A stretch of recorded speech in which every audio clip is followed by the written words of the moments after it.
Hello everyone, welcome to लच PCS. दोस्तों, current affairs की श्रृंखला में हमने जुलाई से लेकर के दिसंबर तक के करंट अफेयर्स को कवर कर लिया है। यदि पिछला वीडियो आपने नहीं देखा है तो उसका लिंक डिस्क्रिप्शन बॉक्स में मिल जाएगा, अदरवाइज प्लेलिस्ट सेक्शन में भी आप जा करके देख सकते हैं। इस वीडियो में हम जनवरी 2023 का करंट अफेयर्स कवर करेंगे। संपूर्ण करंट अफेयर्स हम डायग्राम और सिनॉप्सिस के माध्यम से कवर करेंगे, जिससे याद रखना काफ़ी ईजी होगा।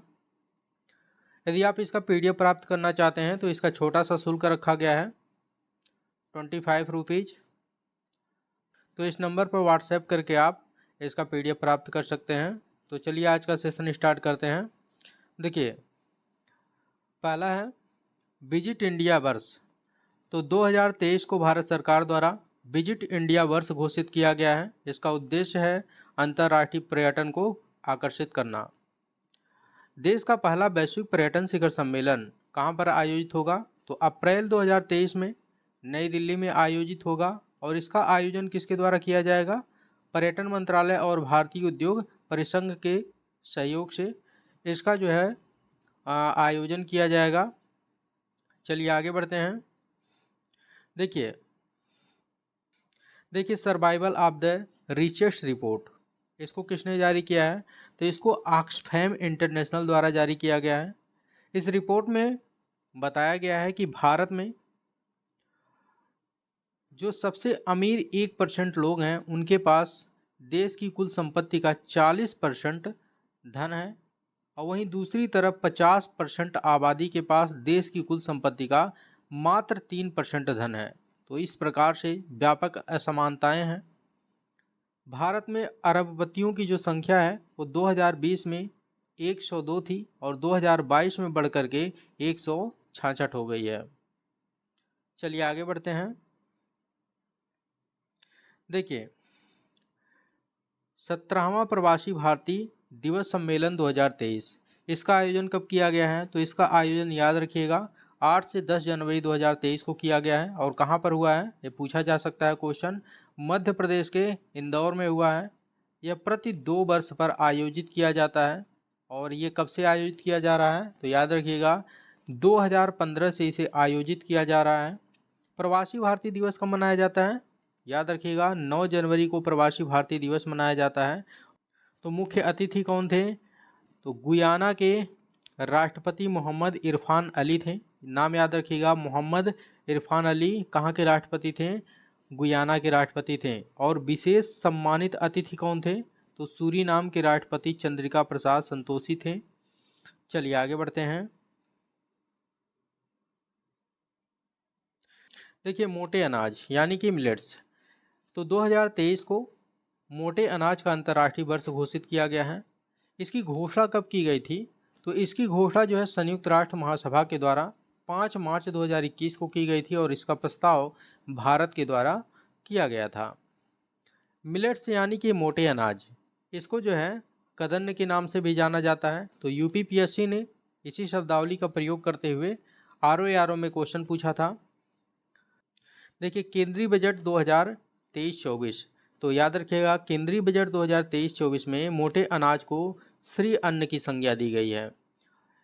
तो इसके अंतर्गत कौन कौन से खाद्यान्न आते हैं? देखिए, ज्वार, बाजरा, रागी, मडुआ, शावा, कोदो इत्यादि जो है इसके अंतर्गत आते हैं। इसे मोटा अनाज कहा जाता है। सर्वाधिक मोटा अनाज पैदा करने वाला देश कौन सा है? तो याद रखिएगा अपना प्यारा भारत है। मोटे अनाजों का वर्ष मनाया गया है तो भारत के द्वारा 2018 में मनाया गया है, भारत सरकार के द्वारा मनाया गया है। और जो है अंतर्राष्ट्रीय स्तर पर इसे 2023 को 2023 को मोटे अनाज का वर्ष मनाया जा रहा है। याद रखिएगा भारत सरकार ने कब मनाया था? 2018 में मनाया था। केवल भारत में ये मोटे अनाज का वर्ष मनाया गया था। और पूरे वैश्विक स्तर पर पूछा जाए तो पूरे वैश्विक स्तर पर 2023 को मोटे अनाज का वर्ष मनाया जा रहा है। भारत के शीर्ष 5 बाजरा उत्पादक राज्य कौन से हैं? तो पहले स्थान पर राजस्थान है, दूसरे स्थान पर महाराष्ट्र है, और तीसरे स्थान पर कर्नाटक है। चलिए आगे बढ़ते हैं। देखिए, भूजल वार्षिकी 2021-22, इस रिपोर्ट को किसके द्वारा प्रकाशित किया गया है? तो याद रखिएगा केंद्रीय भूजल बोर्ड के द्वारा इसका प्रकाशन किया गया है। रिपोर्ट में भूजल संदूषण की स्थिति पर प्रकाश डाला गया है। भारतीय मानक ब्यूरो और WHO यानी कि वर्ल्ड हेल्थ ऑर्गेनाइजेशन के अनुसार यूरेनियम का जो सुरक्षित स्तर है वह है 30 ppb यानी कि पार्ट पर बिलियन। लेकिन जो भारत में भूजल है उसमें जो है यूरेनियम की जो मात्रा है, जो यूरेनियम का स्तर है वो 30 ppb से अधिक है। यहाँ पर देखिए भूजल में सर्वाधिक यूरेनियम, तो भूजल में सर्वाधिक यूरेनियम कहाँ पर पाया जाता है? पंजाब में पाया जाता है। दूसरे स्थान पर हरियाणा है तो और तीसरे स्थान पर उत्तर प्रदेश है। भूजल में सर्वाधिक आर्सेनिक मोस्ट इंपॉर्टेंट है, स्टार लगा लीजिएगा। ये क्वेश्चन यूपीपीसीएस 2022 में पूछा जा चुका है प्रारंभिक परीक्षा में। इसमें पहले स्थान पर पश्चिम बंगाल है, दूसरे स्थान पर बिहार है और तीसरे स्थान पर छत्तीसगढ़ है। भूजल में सर्वाधिक फ्लोराइड, तो इसमें जो है पहले स्थान पर कौन है? आंध्र प्रदेश है, दूसरे स्थान पर बिहार है और तीसरे स्थान पर गुजरात है। भूजल में सर्वाधिक नाइट्रेट, इसमें पहले स्थान पर आंध्र प्रदेश है, दूसरे स्थान पर बिहार है और तीसरे स्थान पर दिल्ली है। चलिए आगे बढ़ते हैं। देखिए यदि आप करंट अफेयर्स का डेली अपडेट चाहते हैं तो आप लक्ष्य पीसेट टेलीग्राम चैनल को ज्वाइन करके रखिए। इसमें आपको डेली करंट अफेयर्स अपडेट करवाया जाता है। इसका लिंक डिस्क्रिप्शन बॉक्स में दिया गया है, अदरवाइज आप टेलीग्राम पर लक्ष्य पीसेस सर्च करके ज्वाइन कर सकते हैं। तो चलिए देखते हैं। देखिए voice of global south summit 2023, इसका आयोजन वर्चुअली 12 से 13 जनवरी 2023 के मध्य किया गया है। प्रधानमंत्री द्वारा इसका उद्घाटन किया गया है। इसकी मेजबानी किसने किया है? तो इसकी मेजबानी भारत द्वारा की गई है। इसका थीम है आवाज़ की एकता, उद्देश्य की एकता, unity of voice, unity of purpose. चलिए अब राष्ट्रीय घटनाक्रम देख लेते हैं। देखिए विमुद्रीकरण, सुप्रीम कोर्ट ने 4-1 के बहुमत से एक निर्णय दिया है जिसमें सुप्रीम कोर्ट ने कहा है कि 500 और 1000 रुपये के नोट को बंद करने की सरकार की जो प्रक्रिया थी उसमें कोई खामी नहीं थी। देखिए आकांक्षी ब्लॉक कार्यक्रम, aspirational block program most important है। देखिए इसका शुभारंभ प्रधानमंत्री के द्वारा 7 जनवरी 2023 को किया गया है। मुख्य सचिवों के दूसरे राष्ट्रीय सम्मेलन में इसका जो है शुभारंभ किया गया है। मुख्य सचिवों का दूसरा राष्ट्रीय सम्मेलन कहाँ पर आयोजित हुआ है? याद रखिएगा नई दिल्ली में आयोजित हुआ है। और इसी दौरान जो है आकांक्षी ब्लॉक कार्यक्रम का भी उद्घाटन प्रधानमंत्री के द्वारा किया गया है। इसकी घोषणा कब की गई थी? तो इसकी घोषणा केंद्रीय बजट 2022-23 में की गई थी। इसका उद्देश्य है जो पिछड़े ब्लॉक हैं उनके प्रदर्शन में सुधार करना तथा विभिन्न असमानताओं को दूर करना। यह किसको कवर करेगा? तो यह देखिए नीति आयोग के CEO के अनुसार यह 500 ब्लॉकों को कवर करेगा। 500 ब्लॉकों की पहचान की गई है और उसमें इसको लागू किया जाएगा। यह जो है आकांक्षी जिला कार्यक्रम के तर्ज पर प्रारंभ किया जा रहा है। इससे पहले जो है आकांक्षी जिला कार्यक्रम चलाया जा रहा था जिससे जो है 2018 में लॉन्च किया गया था, तो उसी के तर्ज पर आकांक्षी ब्लॉक कार्यक्रम प्रारंभ किया गया है। तो याद रखिएगा आकांक्षी जिला कार्यक्रम से खूब क्वेश्चन पूछा है यूपीपीएससी ने, तो निस्संदेह यहाँ से भी क्वेश्चन पूछा जा सकता है। चलिए आगे बढ़ते हैं। देखिए प्रधानमंत्री गरीब कल्याण अन्न योजना, तो इसको जो है केंद्रीय मंत्रिमंडल के द्वारा मंजूरी प्रदान कर दी गई है। यह जो है एक नई एकीकृत खाद्य सुरक्षा योजना है। इसमें अंत्योदय अन्न योजना और प्राथमिकता वाले परिवारों की योजना को जो है शामिल कर दिया गया है, इंटीग्रेट कर दिया गया है। यह 1 जनवरी 2023 से प्रभावी होगा और यह 80 करोड़ से अधिक गरीबों को कवर करेगा। देख लेते हैं। देखिए इसी नाम से एक अन्य योजना अप्रैल 2020 में कोरोना वायरस महामारी के मद्देनज़र प्रधानमंत्री गरीब कल्याण पैकेज के एक हिस्से के रूप में शुरू किया गया था, जो दिसंबर 2022 में समाप्त हो गई। तत्पश्चात सरकार ने पूर्ववर्ती योजना में 2 मौजूदा खाद्य सब्सिडी योजना, कौन कौन सी खाद्य सब्सिडी योजना? एक तो आपका जो है अंत्योदय अन्न योजना हो गया और दूसरा जो है प्राथमिकता वाले परिवारों को समाहित करके 1 जनवरी 2023 से इस नई एकीकृत खाद्य सुरक्षा योजना को लागू किया है। इसका क्या नाम है? प्रधानमंत्री गरीब कल्याण अन्न योजना। देखिए, राष्ट्रीय खाद्य सुरक्षा अधिनियम 2013, तो याद रखिएगा, राष्ट्रीय खाद्य सुरक्षा अधिनियम 2013 में अधिनियमित हुआ था। इसके तहत पात्रता के अनुरूप सभी PHH यानी कि जो है प्रियोरिटी हाउस होल्ड और AAY यानी कि अंत्योदय अन्न योजना लाभार्थियों को 2023 हेतु निःशुल्क खाद्यान्न प्रदान किया जाएगा।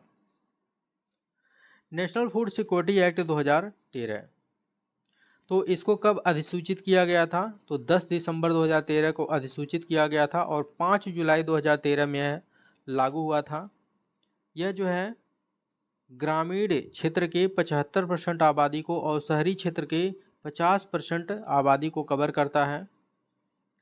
खाद्यान्न उपलब्धता की बात करें तो प्राथमिकता वाले परिवारों को प्रति व्यक्ति प्रति माह 5 किलो खाद्यान्न प्रदान किया जाता है और अंत्योदय अन्न योजना में प्रति परिवार प्रति माह 35 किलो खाद्यान्न प्रदान किया जाता है।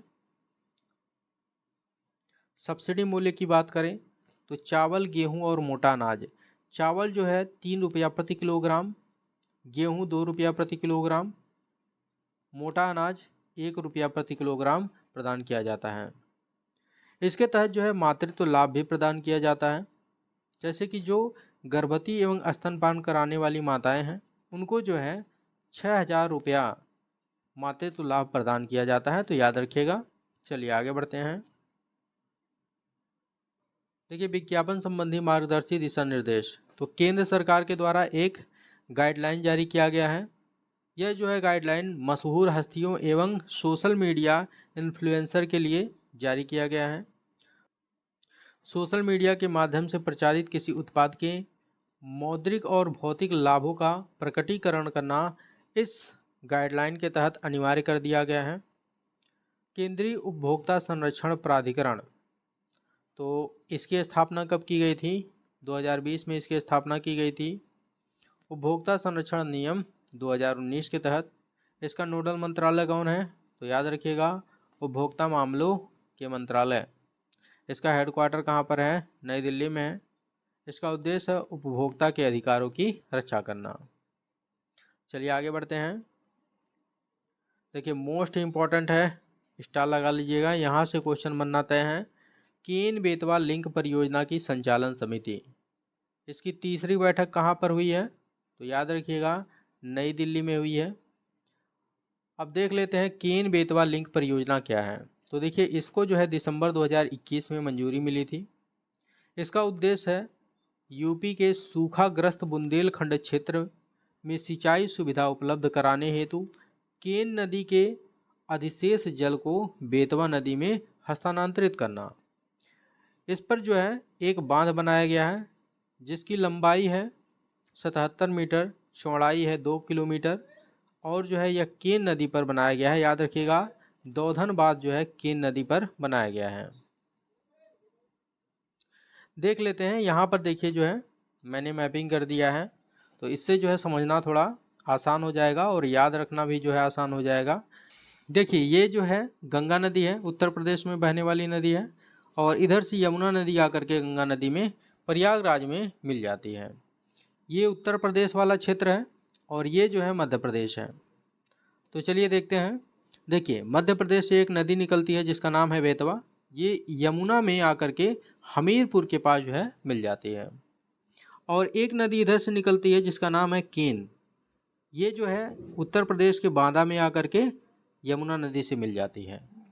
अब प्रॉब्लम क्या है, ये जो बुंदेलखंड वाला क्षेत्र है ये सूखाग्रस्त क्षेत्र है, तो बेतवा नदी में इतना पानी नहीं है कि इस क्षेत्र की जो है पर्याप्त सिंचाई हो सके, तो ये वाला क्षेत्र जो है सूखाग्रस्त है और केन नदी में जो है आवश्यकता से अधिक पानी रहता है, जिसके कारण से यहाँ पर जो है कभी कभी बाढ़ की स्थिति उत्पन्न हो जाती है। तो एक जो है परियोजना लॉन्च की गई है जिसका नाम है केन बेतवा लिंक परियोजना।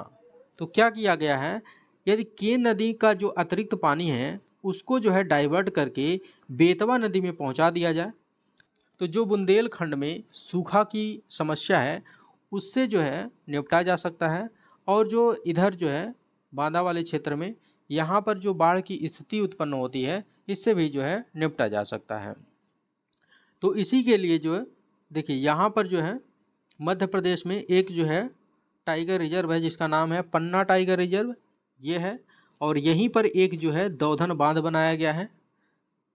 किस नदी पर बनाया गया है? केन नदी पर पूछा जा सकता है, याद रखिएगा। केन नदी पर एक बांध बनाया गया है और इस बांध के माध्यम से यहाँ से पानी को डाइवर्ट कर दिया गया और एक नहर के माध्यम से इस पानी को बेतवा नदी में डाइवर्ट कर दिया गया है। तो इस नहर की लंबाई कितनी है? तो इस नहर की लंबाई है 230 किलोमीटर। अब जो केन नदी का अतिरिक्त पानी है वो जो है बेतवा नदी में पहुंच जाएगा। तो यहाँ पर जो बुंदेलखंड वाला क्षेत्र है, जो सूखाग्रस्त क्षेत्र है, अब यहाँ पर पर्याप्त पानी पहुंच जाएगा जिससे यहाँ पर सिंचाई के माध्यम से सूखा की जो समस्या है उससे निजात पाया जा सकेगा। और यहाँ पर जो बाढ़ की स्थिति उत्पन्न हो जाती थी, अब पानी जब कम हो जाएगा तो इधर बाढ़ की स्थिति से भी जो है निजात मिल जाएगा। तो इस परियोजना का यही उद्देश्य है। तो याद रखिएगा जो दौधन बांध है ये किस नदी पर है? केन नदी पर है। चलिए देखते हैं। देखिए नदी जोड़ो परियोजना, नदी जोड़ो परियोजना का लक्ष्य क्या है? इसका लक्ष्य है जल अधिक वाले बेसिन से जल कमी वाले बेसिन में जल का हस्तांतरण करना, ताकि बाढ़ और सूखे जैसी समस्या का समाधान किया जा सके। राष्ट्रीय नदी जोड़ो परियोजना, इसका निर्माण कब किया गया था? तो अगस्त 1980 में इसका निर्माण किया गया था। और इसका प्रबंधन किसके द्वारा किया जाता है? तो याद रखिएगा राष्ट्रीय जल विकास एजेंसी के द्वारा इसका प्रबंधन किया जाता है। इसमें जो है 30 नदियों को जोड़ने का प्रस्ताव किया गया है। 14 जो है हिमालयी नदियां हैं और 16 प्रायद्वीपीय नदियां हैं जिनको आपस में जोड़ने का एक प्रस्ताव इसके तहत किया गया है। चलिए आगे बढ़ते हैं। देखिए राज्यों के मंत्रियों का पहला अखिल भारतीय वार्षिक जल सम्मेलन, तो इसका आयोजन कहाँ पर किया गया है? तो इसका आयोजन मध्य प्रदेश के भोपाल में किया गया है 5 से 6 जनवरी 2023 के मध्य। इसका थीम है वाटर विजन @ 2047। इसका उद्देश्य है अगले 25 वर्षों में भारत के लिए आवश्यक जल विजन पर विचार विमर्श करना। जल, तो याद रखिएगा जल जो है किस सूची का विषय है? तो जल जो है राज्य सूची का विषय है। केंद्र सरकार इसको समवर्ती सूची में डालने का काफ़ी दिन से प्रयास कर रही है लेकिन अभी सफल नहीं हो पाई है। याद रखिएगा जल जो है राज्य सूची का विषय है, यहाँ से प्रश्न पूछा जा सकता है। देखिए 57वां अखिल भारतीय पुलिस महानिदेशक या महानिरीक्षक सम्मेलन, प्रधानमंत्री द्वारा इसमें हिस्सा लिया गया है। इसका आयोजन नई दिल्ली में आईबी के द्वारा किया गया है, यानी कि इंटेलिजेंस ब्यूरो के द्वारा किया गया है। चलिए आगे बढ़ते हैं। देखिए शिकायत अपीली समितियां, इसका गठन केंद्र सरकार के द्वारा किया गया है। 3 शिकायत अपीली समितियों का गठन किया गया है। इसका उद्देश्य है सोशल मीडिया या अन्य इंटरनेट आधारित प्लेटफॉर्म के खिलाफ उपयोगकर्ताओं की शिकायतों का समाधान करना इसका उद्देश्य है। चलिए देखते हैं। देखिए लद्दाख पर उच्चाधिकार प्राप्त समिति, इसका गठन किसके द्वारा किया गया है? तो गृह मंत्रालय के द्वारा इसका गठन किया गया है। इसकी अध्यक्षता किसके द्वारा की जाएगी? तो याद रखिएगा नित्यानंद राय के द्वारा इसकी अध्यक्षता की जाएगी। इसका उद्देश्य है भूमि, रोजगार और सांस्कृतिक पहचान की रक्षा सुनिश्चित करना इसका उद्देश्य है। आगे बढ़ते हैं। देखिए सेना में महिला अफसरों की कमांड पोस्टिंग, तो सेना में महिला अफसरों की कमांड पोस्टिंग करने का फैसला किसने किया है? भारतीय थल सेना ने किया है। महिला अधिकारियों को पुरुषों के समकक्ष लाने हेतु लेफ्टिनेंट कर्नल से कर्नल के पद पर पदोन्नति करने का फैसला भारतीय थल सेना के द्वारा लिया गया है। यह फैसला जो है सुप्रीम कोर्ट के 2020 के निर्णय के अनुरूप लिया गया है। सुप्रीम कोर्ट ने अपने निर्णय में कहा था कि महिला अधिकारियों को युद्ध के अलावा सभी सेवाओं में अस्थायी कमीशन के साथ साथ कमांड पोस्ट भी प्रदान की जाए। तो याद रखिएगा थल सेना द्वारा जो निर्णय लिया गया है ये सुप्रीम कोर्ट के निर्णय के आधार पर लिया गया है। देखिए 74वां गणतंत्र दिवस समारोह 26 जनवरी 2023 को मनाया गया है। नई दिल्ली के कर्तव्य पथ पर मनाया गया है। राजपथ का नाम बदल के क्या कर दिया गया है, कर्तव्य पथ कर दिया गया है, याद रखिएगा। मुख्य अतिथि कौन थे, तो मिस्र के राष्ट्रपति अब्देल फतेह अल सीसी थे। कौन थे, मिस्र के राष्ट्रपति अब्देल फतेह अल सीसी। सलामी के लिए पहली बार स्वदेशी गन का प्रयोग किया गया है। उस गन का क्या नाम था, याद रखिएगा, 105 mm इंडियन फील्ड गन। क्या नाम था, 105 mm इंडियन फील्ड गन। यह जो एक स्वदेशी गन है और पहली बार जो है स्वदेशी गन से सलामी की गई है। कुल कितनी झांकियां शामिल हुई हैं इस समारोह में, तो याद रखिएगा 23 कुल झांकियां शामिल हुई हैं। अनुच्छेद 19 व 21, इसके दायरे का सुप्रीम कोर्ट के द्वारा विस्तार किया गया है। सुप्रीम कोर्ट ने कहा है कि इन मौलिक अधिकारों को निजी व्यक्तियों और संस्थाओं के खिलाफ भी लागू किया जा सकता है। यह किस वाद के तहत फैसला आया है, तो याद रखिएगा कौशल किशोर बनाम उत्तर प्रदेश राज्य एवं अन्य।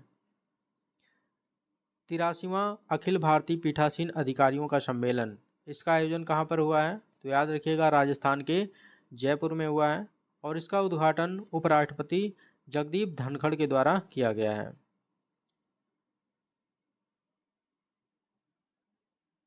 दूसरा अंतर्राष्ट्रीय चुनावी शुचिता पर सम्मेलन, तो इसकी मेजबानी भारत निर्वाचन आयोग द्वारा की गई है और इसका आयोजन कहाँ पर हुआ है, नई दिल्ली में हुआ है। मोस्ट इंपॉर्टेंट है, स्टार लगा लीजिएगा, अमृत उद्यान, तो मुगल गार्डन का नाम परिवर्तित करके क्या कर दिया गया है, याद रखिएगा अमृत उद्यान कर दिया गया है। पहले इसका नाम क्या था, मुगल गार्डन था। यह परिवर्तन कब किया गया है, तो 28 जनवरी 2023 को केंद्र सरकार के द्वारा किया गया है। इसका डिजाइन किसके द्वारा किया गया था, तो याद रखिएगा ब्रिटिश वास्तुकार थे। कौन थे, एडविन ल्यूटियंस। कौन थे, एडविन ल्यूटियंस इसके जो है वास्तुकार थे। चलिए देखते हैं, चलिए अब सामाजिक घटनाक्रम देख लेते हैं। देखिए वन संरक्षण नियम 2022, तो भारत सरकार और राष्ट्रीय अनुसूचित जनजाति आयोग के मध्य इसको लेकर के विवाद है। विवाद का कारण क्या है, ग्राम सभाओं की सहमति को लेकर।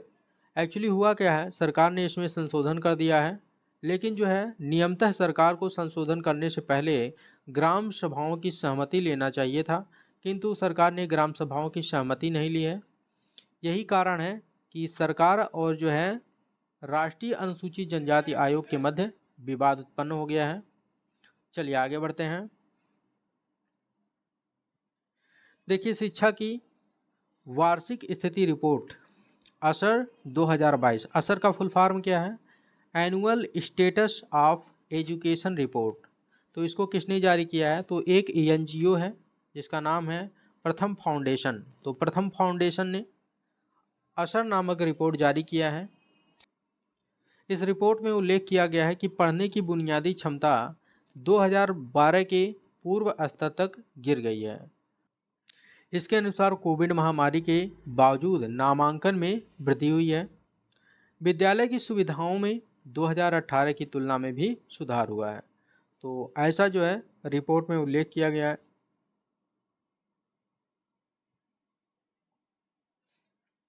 चलिए आगे बढ़ते हैं। देखिए अखिल भारतीय उच्च शिक्षा सर्वेक्षण 2020-21, इसको शिक्षा मंत्रालय के द्वारा जारी किया गया है। उच्च शिक्षा का सर्वेक्षण है, यह उच्च शिक्षा पर सर्वेक्षण है। चलिए देखते हैं रिपोर्ट में क्या उल्लेख किया गया है। देखिए रिपोर्ट में उल्लेख किया गया है कि 2020-21 में देश भर में छात्र नामांकन में वृद्धि हुई है। तो कितनी वृद्धि हुई है, 7.5% की वृद्धि हुई है। कोविड महामारी के कारण दूरस्थ शिक्षा कार्यक्रमों के तहत नामांकन में 7% की वृद्धि देखी गई है। इस रिपोर्ट में उल्लेख किया गया है कि सर्वाधिक विश्वविद्यालय, यानी कि सर्वाधिक विश्वविद्यालय कहाँ पर हैं, तो राजस्थान में सर्वाधिक विश्वविद्यालय हैं। दूसरे स्थान पर जो है उत्तर प्रदेश और तीसरे स्थान पर गुजरात है। सर्वाधिक कॉलेज की बात करें तो सर्वाधिक कॉलेज उत्तर प्रदेश में है, दूसरे स्थान पर महाराष्ट्र है और तीसरे स्थान पर कर्नाटक है। चलिए आगे बढ़ते हैं। देखिए घुमंतू बंजारा जनजाति, तो कर्नाटक के 5 जिलों में प्रधानमंत्री के द्वारा इनके लिए जो है हक्कू पत्र का वितरण शुरू किया गया है। हक्कू पत्र का अर्थ क्या है? इसका अर्थ है कि भूमि के मालिकाना हक का कागजात है, यानी कि जो है इन्हें हक्कू पत्र प्रदान किया गया है, यानी कि जो है भूमि का मालिकाना हक का एक कागजात इन्हें प्रदान किया गया है। बंजारों की एक जो समूहबद्ध मानव बस्ती होती है उसको टांडा कहते हैं। टांडा का अर्थ क्या होता है? टांडा का अर्थ है कि जो बंजारा जनजाति है उनकी जो समूहबद्ध बस्ती है जहाँ पर वो निवास करते हैं उसको संयुक्त रूप से जो है टांडा कहा जाता है। ये जो है खाना बदोश व्यापारिक जातियाँ हैं और इनकी उत्पत्ति जो है राजस्थान के मेवाड़ क्षेत्र से मानी जाती है। तो इनके संदर्भ में कुछ बेसिक बातें हैं, याद रखिएगा। चलिए देखते हैं। देखिए, भारत में विदेशी विश्वविद्यालयों की स्थापना संबंधी नियम, तो इसकी घोषणा किसके द्वारा की गई है? यूजीसी के द्वारा इसकी घोषणा की गई है, यानी कि जो है विश्वविद्यालय भुगतान अनुदान के द्वारा इसकी घोषणा की गई है। इसकी घोषणा जो की गई है वो राष्ट्रीय शिक्षा नीति 2020 के अनुरूप की गई है। राष्ट्रीय शिक्षा नीति 2020 में उल्लेख किया गया है कि विश्व के शीर्ष विश्वविद्यालयों को भारत में संचालित करने की सुविधा दी जाएगी, ताकि जो शिक्षा का स्तर है, जो शिक्षा का लेवल है, उसको और व्यापक और सुदृढ़ बनाया जा सके। देखिए, आप जब राष्ट्रीय शिक्षा नीति पढ़े होंगे तो आपको जो है 5+3+3+4 प्रणाली देखने को मिला होगा। राष्ट्रीय शिक्षा नीति 2020 इसी प्रणाली पर आधारित है। तो देख लेते हैं इसका तात्पर्य क्या है। देखिए, यहाँ पर जो 5 है इसका अर्थ है पूर्व स्कूल के 3 वर्ष और कक्षा 1 से 2, यानी कि जो है ये 5 वर्ष है। इसका मतलब हो गया 5। और यहाँ पर देखिए 3 का अर्थ क्या हो गया? कक्षा 1, 4 और 5। और पुनः 3 का प्रयोग किया गया है तो इसका अर्थ हो गया कक्षा 6, 7, 8। और 4 का मतलब क्या हो गया? 4 का मतलब हो गया कक्षा 9, 10, 11, 12। तो इस प्रणाली का जो है तात्पर्य यही है, इसको जो है ध्यान में रखिएगा। चलिए आगे बढ़ते हैं।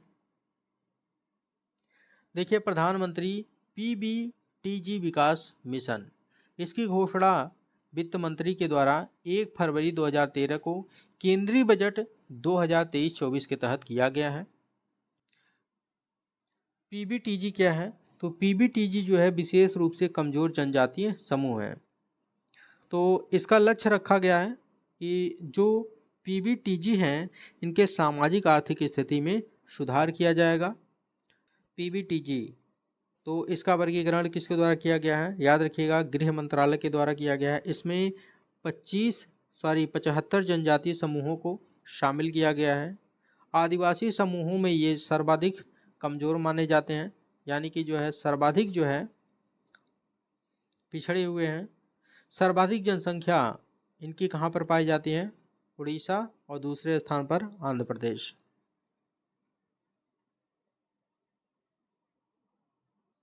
देखिए, ओबीसी उपवर्गीकरण आयोग, तो इस आयोग के कार्यकाल में विस्तार किया गया है। यह चौथा विस्तार है, तो याद रखिएगा 14वां विस्तार है। यह विस्तार किसके द्वारा किया गया है? सामाजिक न्याय एवं अधिकारिता मंत्रालय के द्वारा किया गया है। अब इसके बारे में कुछ बेसिक बात देख लेते हैं। देखिए, इसका गठन कब किया गया था? तो इसका गठन अक्टूबर 2017 में किया गया था। इसका अध्यक्ष कौन है? तो न्यायाधीश जी रोहिणी इसके अध्यक्ष हैं। यह 5 सदस्यीय आयोग है और इसका गठन अनुच्छेद 340 के तहत किया गया है। मोस्ट इम्पॉर्टेंट है, याद रखिएगा। तो इसके गठन करने का उद्देश्य क्या है? इसके गठन करने का उद्देश्य है ओबीसी के उपवर्गीकरण का परीक्षण करना। देखिए, महिला सम्मान बचत प्रमाण पत्र, इसकी घोषणा निर्मला सीतारमण के द्वारा किया गया है। वित्त मंत्री निर्मला सीतारमण के द्वारा किया गया है। और किस बजट में इसकी घोषणा की गई है? तो याद रखिएगा 2023-24 में इसकी घोषणा की गई है। यहाँ से जो है क्वेश्चन काफ़ी देखने को मिलता है। सीधे सीधे पूछ लिया जाता है कि जो पहल किया गया है या जो योजना लॉन्च की गई है किस बजट में इसकी घोषणा की गई थी। तो यहाँ से कई बार इस टाइप के क्वेश्चन देखने को मिले हैं, तो इसको जो है विशेषकर ध्यान रखिएगा। देखिए, यह जो है 2 वर्ष के लिए लॉन्च किया गया है। या मार्च 2025 तक लागू रहेगा। इसमें जो ब्याज दर है वो 7.5% है। इसमें जो लाभार्थी हैं वो केवल जो है महिला और बालिका लाभार्थी हो सकती हैं। अधिकतम जमा राशि की सीमा कितनी होगी? तो अधिकतम जमा राशि की सीमा 2 लाख रुपया होगा। चलिए देखते हैं। देखिए, विरासत एवं संस्कृति, इससे संबंधित घटनाक्रम देख लेते हैं। देखिए, तिरुवल्लुवर दिवस यह कब मनाया गया है? तो 16 जनवरी 2023 को मनाया गया है। प्रधानमंत्री के द्वारा तिरुवल्लुवर को श्रद्धांजलि अर्पित किया गया है। तिरुवल्लुवर कौन थे? तो ये जो है एक तमिल कवि एवं दार्शनिक थे। चलिए आगे बढ़ते हैं। देखिए, सावित्री बाई फुले 3 जनवरी 2023 को 192वीं जयंती मनाई गई है और प्रधानमंत्री के द्वारा इनको श्रद्धांजलि अर्पित किया गया है। यह भारत की पहली महिला शिक्षिका थी, तो इनका नाम याद रखिएगा, सावित्री बाई फुले। इनका जन्म महाराष्ट्र में 1831 को हुआ था और भारत का पहला बालिका विद्यालय। तो सावित्री बाई फुले और ज्योतिबा फुले के द्वारा महाराष्ट्र के पुणे में 1848 में भारत का पहला बालिका विद्यालय स्थापित किया गया था। बाल हत्या प्रतिबंध गृह, तो इसकी स्थापना ज्योतिबा फुले और सावित्रीबाई फुले के द्वारा 1863 में किया गया था। भारत में स्थापित यह पहला शिशु हत्या निषेध गृह था, याद रखिएगा। इसकी स्थापना कब हुई थी? 1863 में हुई थी। सत्य शोधक समाज, तो सत्य शोधक समाज की स्थापना ज्योतिबा फुले के द्वारा 24 सितंबर 1873 में की गई थी और सावित्रीबाई फुले इसकी सदस्य थी। 2 लघु स्तूप, तो इसकी खोज कहाँ पर की गई है? तो इसकी खोज बिहार के नालंदा महाविहार परिसर में की गई है। यह 1200 वर्ष पुराना स्तूप है। इसकी खोज भारतीय पुरातत्व सर्वेक्षण के द्वारा की गई है। स्तूप किसे कहते हैं? तो देखिए, स्तूप जो होता है वो गोलार्धनुमा संरचना होता है। यह बुद्ध के समाधि स्थल का प्रतीक होता है। चलिए आगे बढ़ते हैं। देखिए, चराई देव मोईदाम, इसको जो है यूनेस्को के विश्व विरासत धरोहर स्थलों की सूची में शामिल करने हेतु नामित करने का फैसला किसने किया है? केंद्र सरकार द्वारा किया गया है। यह कहाँ पर स्थित है? तो याद रखिएगा, असम में स्थित है।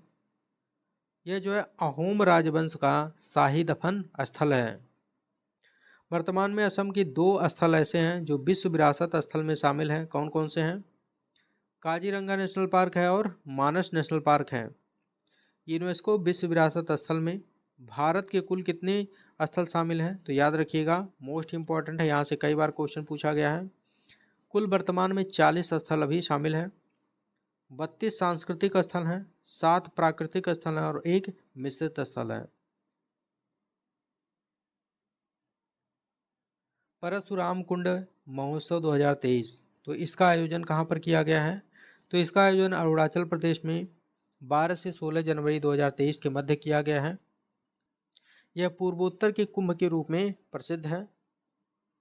यह किसके अंतर्गत आयोजित हुआ है? तो यह प्रसाद योजना के अंतर्गत आयोजित हुआ है। प्रसाद योजना कब लॉन्च किया गया था? तो भारत सरकार के द्वारा 2014-15 में इसको लॉन्च किया गया था। देखिए, मोस्ट इम्पॉर्टेंट है, खूब चर्चा में रहा प्रसाद योजना, तो याद रखिएगा इसे कब लॉन्च किया गया था?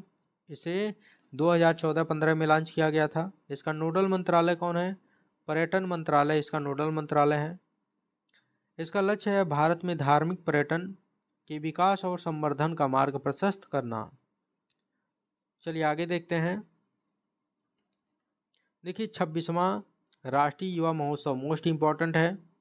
इसका आयोजन कब किया गया है? तो इसका आयोजन 12 से 16 जनवरी 2023 के मध्य किया गया है। और कहाँ पर किया गया है? तो कर्नाटक के हुबली में किया गया है। यह आयोजन स्वामी विवेकानंद की जयंती पर किया जाता है। 12 जनवरी 2023 को प्रधानमंत्री के द्वारा इसका उद्घाटन किया गया है और 12 जनवरी को प्रतिवर्ष राष्ट्रीय युवा दिवस के रूप में मनाया जाता है। इस वर्ष इस सम्मेलन का या इस महोत्सव का थीम क्या था? इस महोत्सव का थीम था विकसित युवा विकसित भारत, याद रखिएगा। इसका मस्कट क्या था, यानी कि इसका शुभंकर क्या था? इसका शुभंकर था चंपी चिक्का, जो कि हाथी का एक चित्रण था। चलिए अब स्वामी विवेकानंद के संदर्भ में कुछ बेसिक बात देख लेते हैं, जो कि बार बार परीक्षाओं में पूछे जाते हैं। जैसे इन्होंने जो है नव वेदांत का प्रचार किया था।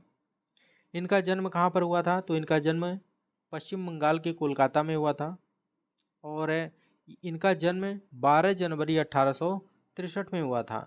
इनका मूल नाम क्या था? इनका मूल नाम नरेंद्र दत्त था और इनको विवेकानंद नाम किसने दिया था? तो याद रखिएगा, खेतड़ी राज्य के महाराजा अजीत सिंह द्वारा इनको विवेकानंद नाम दिया गया था। इन्होंने रामकृष्ण मिशन की स्थापना कोलकाता में 1 मई 1897 में की थी। तो इससे भी कई बार क्वेश्चन देखने को मिला है, याद रखिएगा। पहली विश्व धर्म संसद में भारत का इन्होंने प्रतिनिधित्व किया था और इसका आयोजन कब कब हुआ था? तो इसका आयोजन अमेरिका के शिकागो में 1893 में हुआ था। तो ये ईयर याद रखिएगा, यहाँ से भी कई बार क्वेश्चन देखने को मिला है। पश्चिमी जगत में ये जो है भारतीय ज्ञान के दूत के रूप में लोकप्रिय हैं।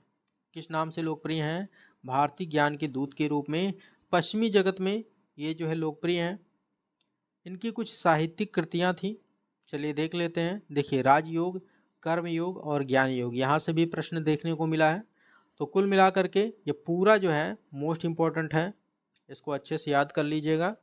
देखिए, करंट अफेयर के साथ साथ हम जो इससे संबंधित स्टैटिक्स का पोर्शन है उसको भी कवर करने का प्रयास कर रहे हैं, जिससे आपको और बेनिफिट मिले। तो इसको अच्छे से आप लोग जो है कवर कीजिएगा। इसको 2 से 3 बार आप लोग रिवीजन करेंगे तो सारे फैक्ट कंठस्थ हो जाएंगे। चलिए आगे बढ़ते हैं।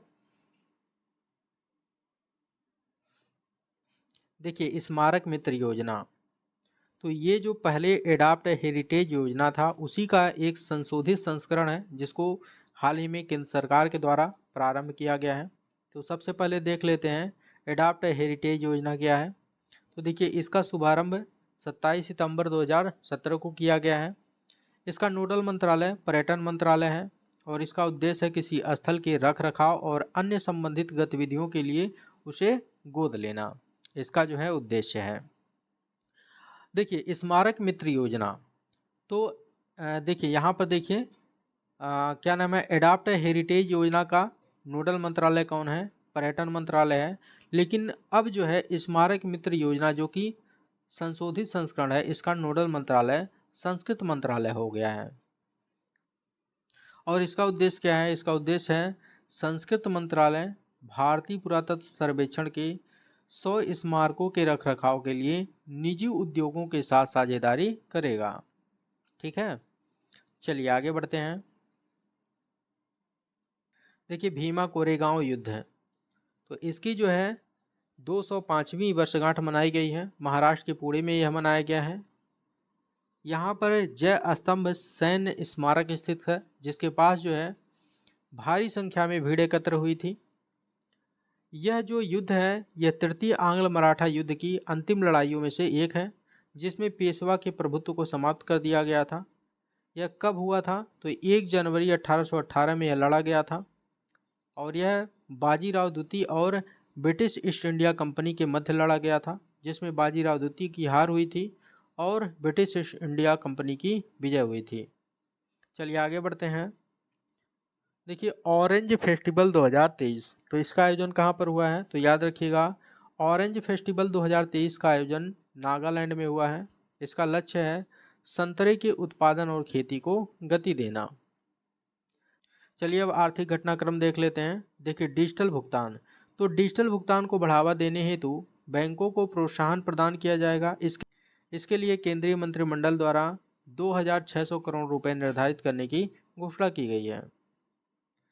भारत चीन व्यापार, हाल ही में इससे संबंधित चीनी सीमा शुल्क विभाग के द्वारा आंकड़ा जारी किया गया है और इसके अनुसार 2022 में भारत चीन व्यापार में 8.4% की वृद्धि देखने को मिली है। यह वृद्धि लगभग 136 अरब डॉलर है, जो कि 2021 में 125 डॉलर थी और 2022 में यह बढ़कर के कितनी हो गई है, 136 अरब डॉलर हो गई है। व्यापार घाटा पहली बार 100 अरब डॉलर के पार पहुंच गया है।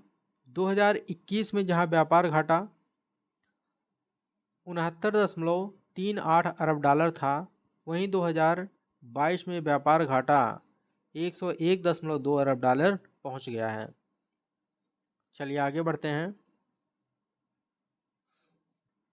देखिए, वैश्विक आर्थिक संभावना रिपोर्ट, तो किसके द्वारा यह रिपोर्ट जारी किया गया है, याद रखिएगा विश्व बैंक के द्वारा जारी किया गया है। इस रिपोर्ट में वैश्विक अर्थव्यवस्था की वृद्धि दर का जो अनुमान लगाया गया है, 2023 में जो है वैश्विक अर्थव्यवस्था 1.7% की विकास दर से आगे बढ़ेगा और 2024 में 2.7% की दर से आगे बढ़ेगा। भारतीय अर्थव्यवस्था का जो अनुमान है वह 2021-22 के लिए 8.7% है, 2022-23 के लिए 6.9% है और 2023-24 के लिए 6.6% है। लगातार इसमें जो है गिरावट देखने को मिल रहा है। विश्व बैंक की बात करें तो इसकी स्थापना 1944 में किया गया था। विश्व बैंक और IMF दोनों संस्थाओं की स्थापना कब हुई थी, 1944 में हुई थी और इन दोनों संस्थाओं का गठन ब्रेटन वुड सम्मेलन में हुआ था। इन दोनों संस्थाओं का मुख्यालय कहाँ है, वाशिंगटन DC में है, जो कि अमेरिका का कैपिटल है। चलिए आगे बढ़ते हैं। देखिए, राज्य वित्त 2022-23 के बजटों का अध्ययन, तो यह अध्ययन रिपोर्ट किसके द्वारा जारी किया गया है, RBI के द्वारा जारी किया गया है। यह एक वार्षिक प्रकाशन है। इसका टैग वाक्य क्या है, इसका टैग वाक्य है भारत में पूंजी निर्माण राज्यों की भूमिका। राज्यों का सकल राजकोषीय घाटा कितना हो गया है, तो राज्यों का सकल राजकोषीय घाटा 3.4% हो गया है और 2020-21 में कितना था, 2020-21 में 4.1% था। राज्यों की ऋण की बात करें तो 2020-21 में उनकी GDP का 31.1% ऋण था और 2022-23 में उनकी GDP का 29.5% उन पर ऋण है। FRBM का फुल फॉर्म क्या है, physical responsibility and budget management. FRBM समीक्षा समिति द्वारा 2018 में यह अनुशंसा किया गया था कि जो राज्यों का ऋण है वह 20% से अधिक नहीं होना चाहिए, किंतु वर्तमान में जो ऋण है वह इसके मानक के अनुरूप नहीं है। देखिए, समावेशी सर्कुलर अर्थव्यवस्था, तो इस अभियान को UNDP इंडिया के द्वारा प्रारंभ किया गया। इसका उद्देश्य है प्लास्टिक एवं सूखे कचरे का प्रबंधन करना। मोस्ट इम्पॉर्टेंट है, स्टार लगा लीजिएगा, MV गंगा विलास, यह दुनिया का सबसे लंबा रिवर क्रूज है। इसका शुभारंभ 13 जनवरी 2023 को प्रधानमंत्री के द्वारा वाराणसी से किया गया है। यह गंगा नदी के तट पर स्थित लगभग 40 ऐतिहासिक स्थलों को जोड़ेगा। इसका प्रबंधन भारतीय अंतर्देशीय जलमार्ग प्राधिकरण द्वारा समर्थित निजी ऑपरेटरों द्वारा किया जाएगा। भारतीय अंतर्देशीय जलमार्ग प्राधिकरण के संदर्भ में देख लेते हैं। इसकी स्थापना 1986 में की गई थी। इसका मुख्यालय कहाँ पर है, नोएडा में है। तो इसी दौरान वाराणसी में प्रधानमंत्री के द्वारा टेंट सिटी का भी शुभारंभ किया गया है। तो याद रखिएगा, प्रधानमंत्री के द्वारा वाराणसी में टेंट सिटी का जो है शुभारंभ किया गया है। चलिए आगे बढ़ते हैं।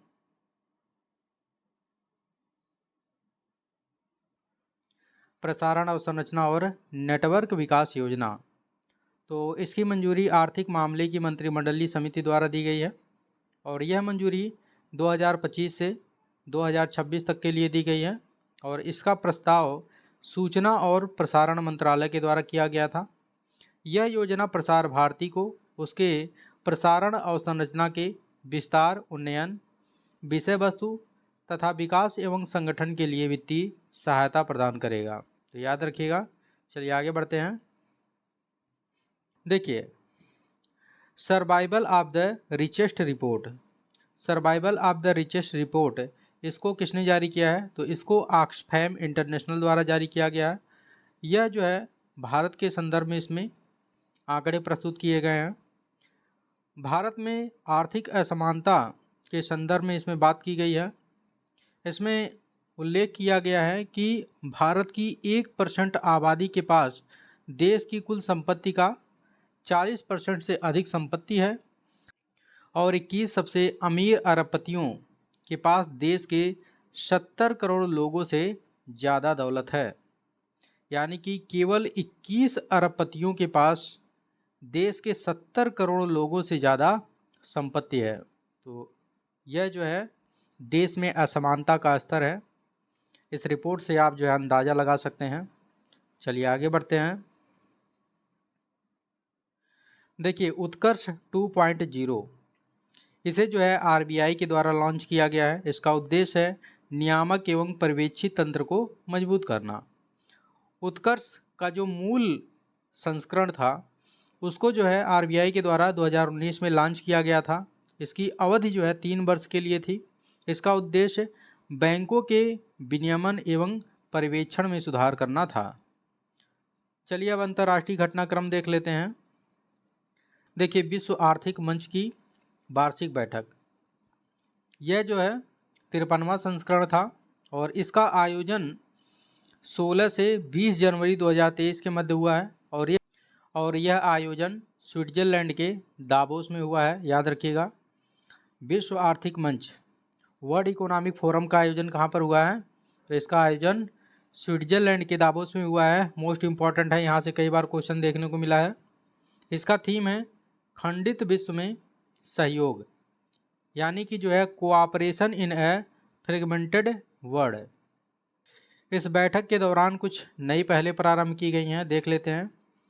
Giving to amplify earth action, यह एक जो है वैश्विक पहल है। इसका उद्देश्य है जलवायु परिवर्तन और पर्यावरणीय क्षरण की समस्या से निपटना। इसके लिए $3 ट्रिलियन की वित्तीय सहायता प्रदान की जाएगी। वैश्विक सहयोग गांव, यह भी एक वैश्विक पहल है। यह अंतर्राष्ट्रीय सहयोग को बढ़ावा देने के लिए प्रारंभ किया गया है। चलिए आगे बढ़ते हैं। देखिए विश्व आर्थिक मंच वर्ल्ड इकोनॉमिक फोरम, इसकी स्थापना 1971 में की गई थी और इसका हेडक्वार्टर स्विट्जरलैंड के जिनेवा में है। यह एक गैर लाभकारी संस्था है। यह विभिन्न रिपोर्ट एवं सूचकांक प्रकाशित करता है, देख लेते हैं। यहाँ से भी क्वेश्चन देखने को मिलता है। ऊर्जा संक्रमण सूचकांक, वैश्विक प्रतिस्पर्धात्मक रिपोर्ट, वैश्विक लैंगिक अंतराल रिपोर्ट, वैश्विक जोखिम रिपोर्ट।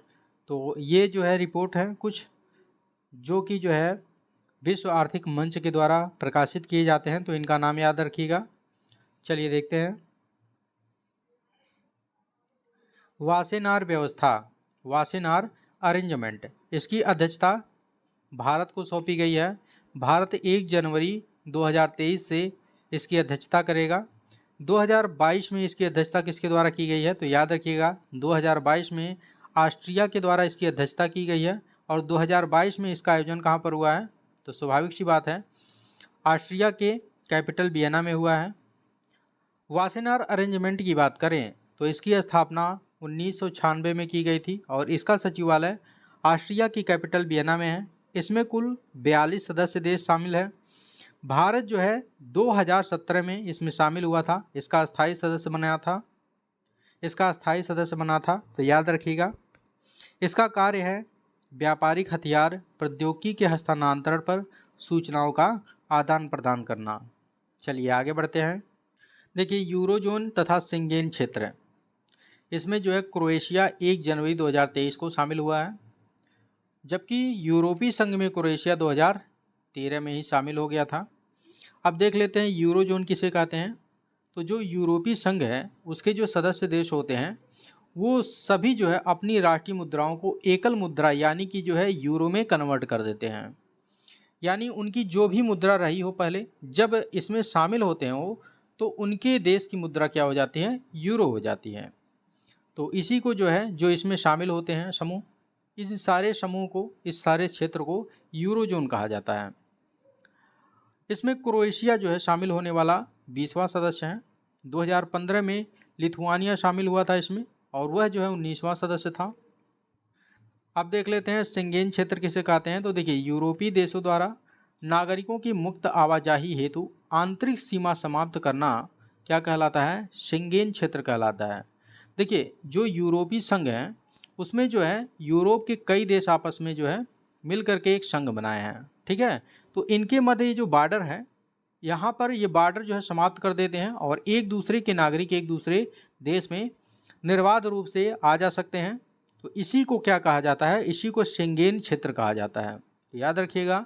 तो इसमें शामिल होने वाला क्रोएशिया 27वां देश है। चलिए आगे बढ़ते हैं। देखिए, 36वां भारत फ्रांस सामरिक वार्ता। यह जो है एनएसए अजीत डोभाल और एमैनुअल बोन, जो कि जो है फ्रांसीसी कूटनीतिक सलाहकार हैं, इन दोनों लोगों के मध्य हुआ है यह वार्ता। तो याद रखिएगा। चलिए देखते हैं। देखिए, India UK young professionals scheme, इस पर जो है भारत और यूके के द्वारा हस्ताक्षर किया गया है। यह हस्ताक्षर कब किया गया है? तो यह हस्ताक्षर 17वें प्रवासी भारतीय दिवस सम्मेलन के दौरान किया गया है। इसका शुभारंभ कब किया जाएगा? तो इसका शुभारंभ 28 फरवरी 2023 से किया जाएगा। और इसकी घोषणा किसके द्वारा की गई है? तो यूके यानी कि यूनाइटेड किंगडम के प्रधानमंत्री ऋषि सुनक द्वारा बाली में G20 शिखर सम्मेलन में इसकी घोषणा की गई है। इसकी विशेषता है कि 18 से 30 वर्ष के 3000 डिग्री धारक नागरिकों को 2 साल के लिए एक दूसरे के देश में रहने और काम करने की अनुमति दी गई है। चलिए देखते हैं। देखिए, संयुक्त राष्ट्र सुरक्षा परिषद की 1267 प्रतिबंध समिति, यह जो है आतंकवादियों की एक काली सूची है। इसका दूसरा नाम है यूनाइटेड नेशन सिक्योरिटी काउंसिल की अल-कायदा और Islamic state of Iraq and the Levant प्रतिबंध समिति। तो इसे जो है दूसरे नाम से जाना जाता है। इसमें जो है लश्कर-ए-तैयबा के सरगना अब्दुल रहमान मक्की को ब्लैकलिस्ट किया गया है। इससे जो है इस पर प्रभाव पड़ेगा कि इसकी संपत्ति जब्त कर ली जाएगी, यात्रा पर इसके रोक लगा दिया जाएगा और हथियार रखने पर भी प्रतिबंध लगा दिया जाएगा। चलिए आगे बढ़ते हैं। देखिए, ह्यूमन राइट वॉच की वर्ल्ड रिपोर्ट 2023, यह इसका जो है 33वां संस्करण है। इसमें आरोप लगाया गया है कि भारत में राजनीति से प्रेरित लोगों पर आरोप लगाया जा रहा है, अल्पसंख्यकों के साथ जो है भेदभाव किया जा रहा है। किंतु इस रिपोर्ट में जो है सर्वोच्च न्यायालय के विभिन्न निर्णयों का स्वागत भी किया गया है। मतलब इस रिपोर्ट के अनुसार सर्वोच्च न्यायालय अपना काम जो है बखूबी कर रहा है। सर्वोच्च न्यायालय की प्रशंसा भी की गई है। ह्यूमन राइट वॉच, तो देख लेते हैं। इसकी स्थापना 1978 में की गई थी। इसका हेडक्वार्टर अमेरिका के न्यूयॉर्क में है। चलिए देखते हैं। देखिए, भारत ऑस्ट्रेलिया आर्थिक सहयोग एवं व्यापार समझौता, तो यह कब से प्रभावी होगा? तो 29 दिसंबर 2022 से यह प्रभावी हो गया है। संयुक्त राष्ट्र मिशन में भारतीय महिला सैनिकों की तैनाती, तो कहाँ पर यह तैनाती की गई है?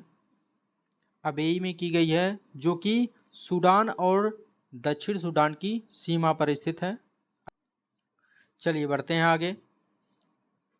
देखिए, भारत अमेरिका व्यापार नीति मंच, तो इसकी जो है 13वीं मंत्री स्तरीय बैठक कहाँ पर हुई है? तो याद रखिएगा, अमेरिका की कैपिटल वाशिंगटन में हुई है। इसकी सह अध्यक्षता केंद्रीय वाणिज्य एवं उद्योग मंत्री और अमेरिकी व्यापार प्रतिनिधि राजदूत के द्वारा किया गया है। कुल द्विपक्षीय व्यापार दोनों देशों के मध्य कितना हुआ है? तो याद रखिएगा 119.42 बिलियन अमेरिकी डॉलर किस वित्त वर्ष में हुआ है? तो याद रखिएगा 2021-22 में। चलिए आगे बढ़ते हैं। देखिए, तिब्बत में चीन का नया बांध है। तो तिब्बत में चीन द्वारा जो है बांध का निर्माण किया जा रहा है। तो देख लेते हैं ये कहाँ पर निर्माण किया जा रहा है। देखिए, भारत, नेपाल और तिब्बत के ट्राई जंक्शन के पास इसका निर्माण किया जा रहा है। यह जो है उत्तराखंड के काला पानी के नज़दीक स्थित है। माबजा जांगमो नदी पर इसका निर्माण किया जा रहा है, जिसे नेपाल में कर्णाली नदी के नाम से जाना जाता है। तो याद रखिएगा। तो तिब्बत में चीन के द्वारा जिस नए बांध का निर्माण किया जा रहा है वो किस नदी पर निर्माण किया जा रहा है? कर्णाली नदी पर, जो कि तिब्बत में इसे किस नाम से जाना जाता है? माबजा जांगबो नदी के नाम से। चलिए आगे बढ़ते हैं।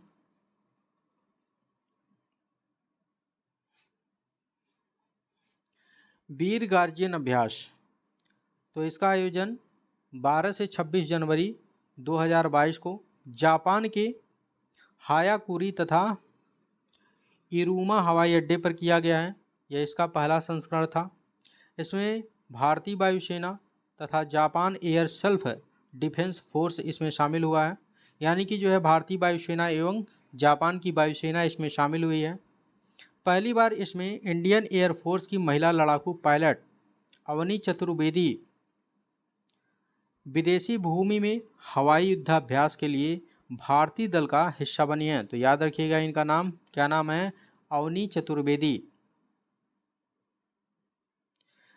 भारत और जापान के मध्य कुछ अन्य युद्धाभ्यास होते हैं, देख लेते हैं। देखिए, भारत और जापान के मध्य एक जो है थल सैन्य अभ्यास होता है जिसका नाम है धर्म गार्जियन, और वीर गार्जियन अभ्यास जो है यह वायुसेना अभ्यास है। नौसेना अभ्यास होता है एक, जिसे जिमेक्स कहा जाता है, तो ये भी भारत और जापान के मध्य होता है। एक अन्य वायुसेना अभ्यास होता है जिसे सिन्यू मैत्री के नाम से जाना जाता है। मालाबार अभ्यास, मालाबार के बारे में आप सभी लोग जानते हैं। इसमें ऑस्ट्रेलिया, अमेरिका, भारत और जापान चारों देश शामिल होते हैं। चलिए आगे बढ़ते हैं। देखिए, 8वीं भारत ओमान सामरिक वार्ता, इसका आयोजन कहाँ पर हुआ है?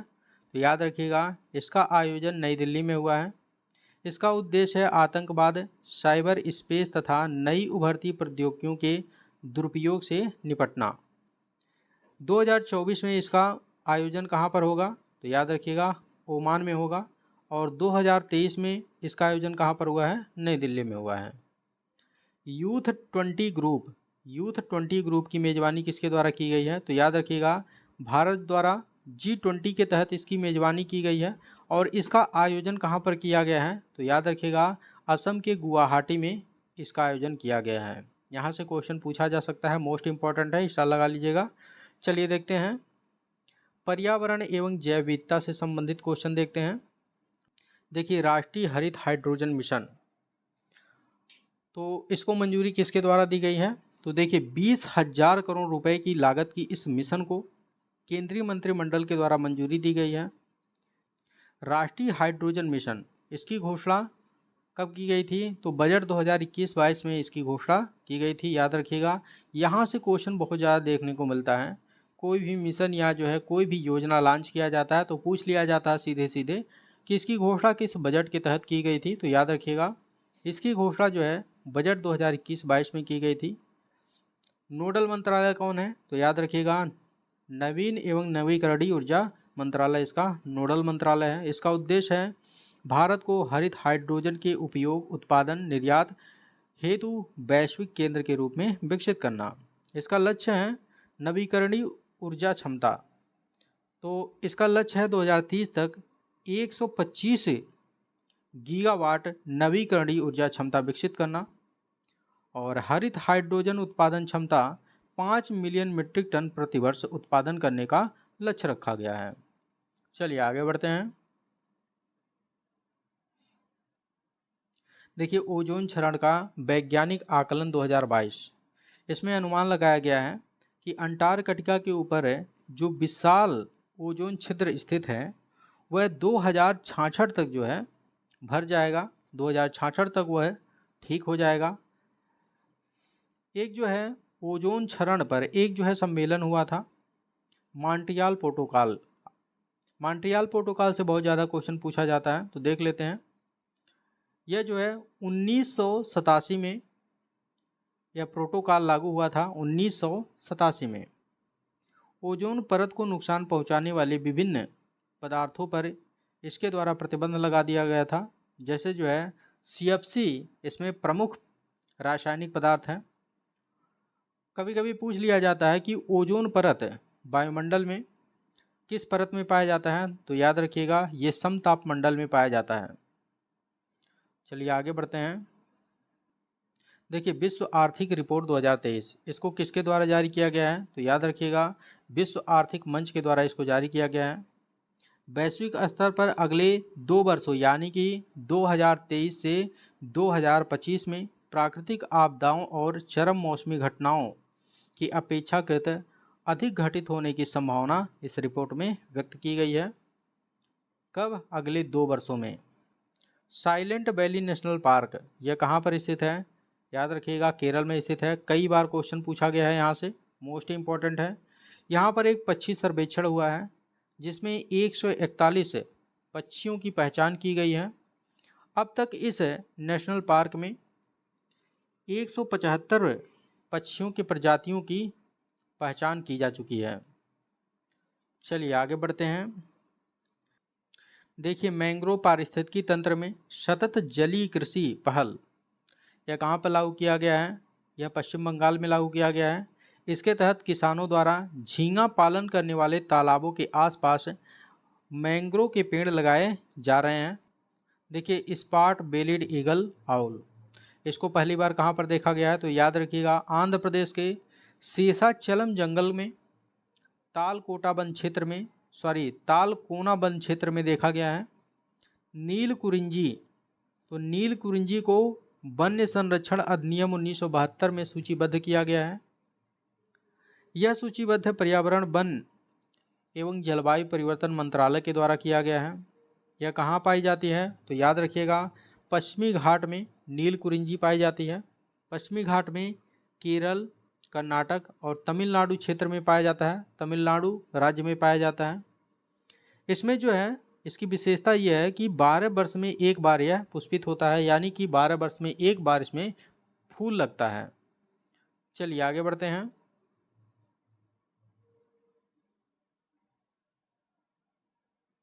अगला है जोशीमठ भू धसाव, काफ़ी चर्चा में रहा है। तो जोशीमठ कहाँ पर है, याद रखिएगा उत्तराखंड में है। यहाँ पर जो है भूस्खलन की घटनाएं बहुत ज़्यादा देखने को मिली हैं। यही कारण है कि इसको भूस्खलन धसाव क्षेत्र घोषित कर दिया गया है। तो उत्तराखंड का जो जोशीमठ है इसको भूस्खलन धसाव क्षेत्र घोषित कर दिया गया है। तो याद रखिएगा। एटालिन जल विद्युत परियोजना, एटालिन जल विद्युत परियोजना के प्रस्ताव के स्वरूप को अस्वीकार कर दिया है। तो यह किसके द्वारा किया गया है, तो याद रखिएगा वन सलाहकार समिति के द्वारा एटालिन जल विद्युत परियोजना के प्रस्ताव के स्वरूप को अस्वीकार कर दिया गया है। और इसके द्वारा अरुणाचल प्रदेश सरकार को आदेश दिया गया है कि वह जो है एक नया प्रस्ताव इस पर जो है बना करके दाखिल करे। चलिए आगे बढ़ते हैं। देखिए IMD डॉपलर मौसम रडार नेटवर्क, तो 2025 तक पूरे देश में इसके अंतर्गत लाने की योजना है। IMD डॉपलर मौसम रडार नेटवर्क के अंतर्गत 2025 तक पूरे देश को इसके अंतर्गत लाने की योजना बनाई गई है। इससे लाभ क्या होगा, इससे लाभ होगा कि पूरे देश में चरम मौसम की जो घटनाएं हैं उसकी जो है अधिक सटीकता के साथ और अधिक तीव्रता के साथ भविष्यवाणी की जा सकेगी। देखिए दीपोर बिल, इसको जो है हाल ही में रामसर स्थल घोषित किया गया है। यह असम का एकमात्र रामसर स्थल है। तो याद रखिएगा दीपोर बिल। इस रामसर स्थल में पक्षी प्रजातियों की गणना की गई है जिसमें 96 प्रजातियों से संबंधित 26,747 पक्षियाँ पाई गई हैं। चलिए आगे बढ़ते हैं। देखिए बायरोबोर, बायरोबोर क्या है, तो बायरोबोर विषाणुओं को खाने वाला एक जीव है। तो याद रखिएगा बायरोबोर मोस्ट इम्पॉर्टेंट है। जो विषाणुओं को खाते हैं उसको, उन जीवों को बायरोबोर कहा जाता है। यह जो है प्रोटिस्टा की एक प्रजाति है। वायरस खाने वाले पहले ज्ञात जीव की खोज किसके द्वारा की गई है, तो अमेरिका के नेब्रास्का लिंकन विश्वविद्यालय के द्वारा इसकी खोज की गई है। इसका नाम है बायरोबोर, जो कि विषाणुओं को खाने वाला जीव है। चलिए अब विज्ञान एवं प्रौद्योगिकी से संबंधित कुछ घटनाक्रम देख लेते हैं। देखिए, Hanle dark sky reserve most important है, खूब चर्चा में रहा है। तो यह जो है देश का पहला डार्क स्काई रिजर्व है। यह कहाँ पर स्थापित किया गया है? तो यह जो है पूर्वी लद्दाख के हानले गांव में स्थापित किया गया है। इसका महत्व क्या है तो देख लेते हैं। यह जो है खगोल पर्यटन को बढ़ावा देगा और खगोल विज्ञान पर जागरूकता फैलाएगा। इसकी समुद्र तल से ऊंचाई की बात करें तो इसकी समुद्र तल से ऊंचाई 4500 मीटर है और इसका क्षेत्र विस्तार 1073 वर्ग किलोमीटर है। चलिए आगे बढ़ते हैं। देखिए, giant metre wave radio telescope, तो यह कहाँ पर स्थित है? तो महाराष्ट्र के पुणे में स्थित है, याद रखिएगा, giant metre wave radio telescope. इससे संबंधित जो आंकड़े हैं, इसके आंकड़े का जो उपयोग किया गया है वो सुदूर स्थित एक आकाशगंगा में परमाणु हाइड्रोजन से उत्पन्न होने वाले रेडियो सिग्नल का पता लगाने के लिए किया गया है। चलिए आगे बढ़ते हैं। देखिए, मोस्ट इंपॉर्टेंट है, चौथी औद्योगिक क्रांति का केंद्र है। तो विश्व आर्थिक मंच के द्वारा इसको स्थापित करने के लिए जिस स्थान का चयन किया गया है वह तेलंगाना का हैदराबाद है। तो याद रखिएगा, चौथी औद्योगिक क्रांति का केंद्र कहाँ स्थापित किया जाएगा? तो भारत में हैदराबाद में स्थापित किया जाएगा। और किसके द्वारा स्थापित किया जाएगा? तो विश्व आर्थिक मंच के द्वारा स्थापित किया जाएगा। यह किस पर केंद्रित है? तो यह जो है स्वास्थ्य सेवा एवं जीवन विज्ञान पर संबंधित है, केंद्रित है। तेलंगाना सरकार और विश्व आर्थिक मंच सहयोग के मध्य एक जो है सहयोग समझौता पर हस्ताक्षर हुआ है, तो याद रखिएगा। चलिए आगे बढ़ते हैं। देखिए, ये तो मोस्ट इंपॉर्टेंट है, यहाँ से क्वेश्चन बनना तय है, वेरी वेरी इंपॉर्टेंट, इसको लगा लीजिएगा, स्टार लगा लीजिएगा। INS वागीर पनडुब्बी, INS वागीर पनडुब्बी, इसको जो है नौसेना में शामिल कर लिया गया है 23 जनवरी 2023 को। यह जो है स्कॉर्पियन श्रेणी की 5वीं स्टील्थ सबमरीन है। इसे सैंड शार्क के नाम से भी जाना जाता है। इसका निर्माण किसके द्वारा किया गया है? तो देख लीजिए, इसका निर्माण जो है मझगांव डाक शिप बिल्डर्स लिमिटेड के द्वारा किया गया है और इसके निर्माण में फ्रांसीसी नेवल ग्रुप एक कंपनी है जिसने जो है इसके निर्माण में सहयोग किया है। यह जो है प्रोजेक्ट 75 के तहत विकसित किया गया है। प्रोजेक्ट 75 के तहत 6 पनडुब्बियों को विकसित किया जाना है। तो देख लेते हैं कौन कौन सी पनडुब्बियां हैं। देखिए, सभी 6 पनडुब्बियां जो है इंपॉर्टेंट है, याद रखिएगा। देखिए, 5 पनडुब्बियों को अभी तक नौसेना में शामिल कर लिया गया है। कौन कौन सी? INS Kalvari, INS Khanderi, INS करंज, INS वेला और INS वागीर। 6वीं पनडुब्बी जो है INS बागशीर, इसको जो है 2024 तक नौसेना में शामिल किया जा सकता है, ऐसा जो है लक्ष्य रखा गया है। तो संभावना है कि 2024 तक इसको भी नौसेना में शामिल कर लिया जाएगा। चलिए आगे बढ़ते हैं। पृथ्वी सेकंड मिसाइल, पृथ्वी सेकंड मिसाइल का हाल ही में परीक्षण किया गया है और यह परीक्षण उड़ीसा के चांदीपुर के एकीकृत परीक्षण रेंज में किया गया है। पृथ्वी सेकंड मिसाइल एक सामरिक बैलिस्टिक मिसाइल है। इसको DRDO के द्वारा विकसित किया गया है। यह जो है सतह से सतह पर मार करने वाली मिसाइल है। इसकी मारक क्षमता की बात करें तो इसकी मारक क्षमता 350 किलोमीटर है। इसे देखिए, ये मोस्ट इम्पॉर्टेंट है, यह भारत की पहली स्वदेशी बैलिस्टिक मिसाइल है। तो पृथ्वी सेकंड जो है भारत की पहली स्वदेशी बैलिस्टिक मिसाइल है, याद रखिएगा। चलिए आगे बढ़ते हैं। देखिए, 108वीं भारतीय विज्ञान कांग्रेस, मोस्ट इंपॉर्टेंट है, स्टार लगा लीजिएगा। ये सारे जो है फैक्ट इंपॉर्टेंट है। देखिए, यहाँ से लगातार क्वेश्चन जो है देखने को मिलता है परीक्षाओं में। देखिए, इसका आयोजन जो है ये 3 से 7 जनवरी 2023 को किया गया है। और कहाँ पर किया गया है? तो याद रखिएगा, महाराष्ट्र के नागपुर में इसका आयोजन किया गया है। किस विश्वविद्यालय में किया गया है? तो इसको भी याद रखिएगा, राष्ट्र संत तुकडोजी महाराज विश्वविद्यालय में इसका आयोजन किया गया है। खास करके ये याद रखिएगा कि इसका आयोजन महाराष्ट्र के नागपुर में हुआ है। इसका उद्घाटन प्रधानमंत्री के द्वारा किया गया है। इसका थीम है महिला सशक्तिकरण के साथ सतत विकास के लिए विज्ञान और प्रौद्योगिकी। इसका आरंभ 1914 में किया गया था और 1914 में ही इसका प्रथम अधिवेशन हुआ था, यानी कि प्रथम बैठक हुआ था। इसका आयोजक कौन है? तो भारतीय विज्ञान कांग्रेस एसोसिएशन द्वारा इसे आयोजित करवाया जाता है और यही इसका आयोजक है। चलिए आगे बढ़ते हैं। देखिए, प्रतिसूक्ष्मजीवी प्रतिरोधी गोनोरिया, इसका प्रकोप कहाँ पर देखने को मिला है? तो याद रखिएगा केनिया में इसका प्रकोप देखने को मिला है। यह एक यौन संचारित संक्रमण है। यह किससे होता है? विषाणु से नहीं होता है बल्कि जीवाणु से होता है। कौन सा जीवाणु है? तो निसेरिया गोनेरिया इसका जो है नाम है इस जीवाणु का, याद रखिएगा। यह जो है पुरुष और महिला दोनों को प्रभावित करता है और जननांग, मलाशय और गले इससे जो है प्रभावित होते हैं, यानी कि इससे संक्रमित होने वाले ये अंग हैं।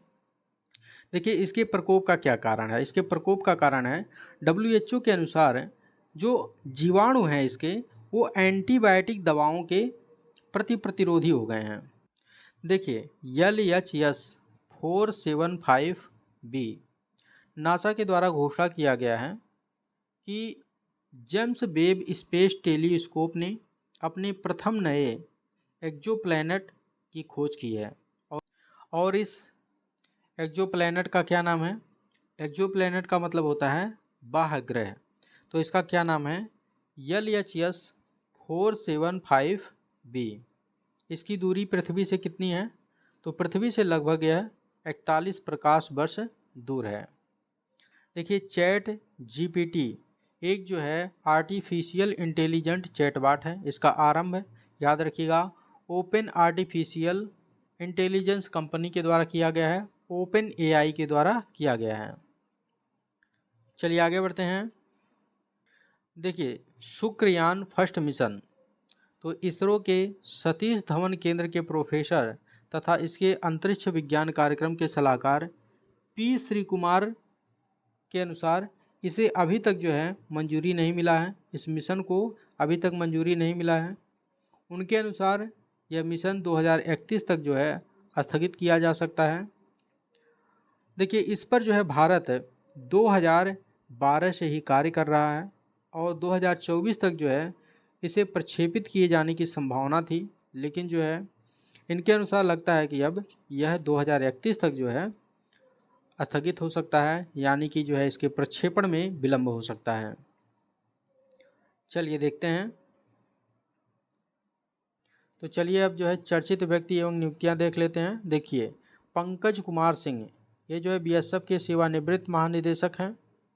इनको जो है उप राष्ट्रीय सुरक्षा सलाहकार नियुक्त किया गया है, यानी कि जो है डिप्टी NS से नियुक्त किया गया है। वर्तमान में जो है राष्ट्रीय सुरक्षा सलाहकार कौन है? तो याद रखिएगा अजीत डोभाल जी हैं और पंकज कुमार सिंह को उप राष्ट्रीय सुरक्षा सलाहकार नियुक्त किया गया है। प्रवीण शर्मा, इनको जो है राष्ट्रीय स्वास्थ्य प्राधिकरण आयुष्मान भारत डिजिटल मिशन का जो है निदेशक नियुक्त किया गया है। चेतन शर्मा को BCCI चयन समिति का अध्यक्ष नियुक्त किया गया है। चलिए आगे बढ़ते हैं। देखिए, विनय प्रकाश सिंह को एशियन पैसिफिक पोस्टल यूनियन का महासचिव नियुक्त किया गया है। याद रखिएगा, एशियन पैसिफिक पोस्टल यूनियन का महासचिव किसे नियुक्त किया गया है? विनय प्रकाश सिंह को। डाक क्षेत्र से संबंधित किसी अंतर्राष्ट्रीय संगठन का नेतृत्व करने वाले ये पहले भारतीय नागरिक हैं। तो एशियन पैसिफिक पोस्टल यूनियन का हेडक्वार्टर कहाँ है? याद रखिएगा थाईलैंड के बैंकॉक में है। इसके जो है 32 देश सदस्य हैं। विक्रम देवदत्त को नागरिक उड्डयन मंत्रालय में अगले महानिदेशक के रूप में नियुक्त किया गया है। देखिए, नीलमणि फूकन का जो है निधन हो गया है। इनका निधन असम के गुवाहाटी में हुआ है। इनको सर्वोच्च साहित्यिक पुरस्कार है 56वें ज्ञानपीठ पुरस्कार से सम्मानित किया गया था। ज्ञानपीठ पुरस्कार, तो ये जो है तीसरे असमिया लेखक हैं जिन्हें ज्ञानपीठ पुरस्कार प्रदान किया गया था। इनको 1990 में पद्मश्री से भी सम्मानित किया गया था। केसरी नाथ त्रिपाठी का निधन हो गया, जो कि बीजेपी के वरिष्ठ नेता एवं पश्चिम बंगाल के पूर्व राज्यपाल थे।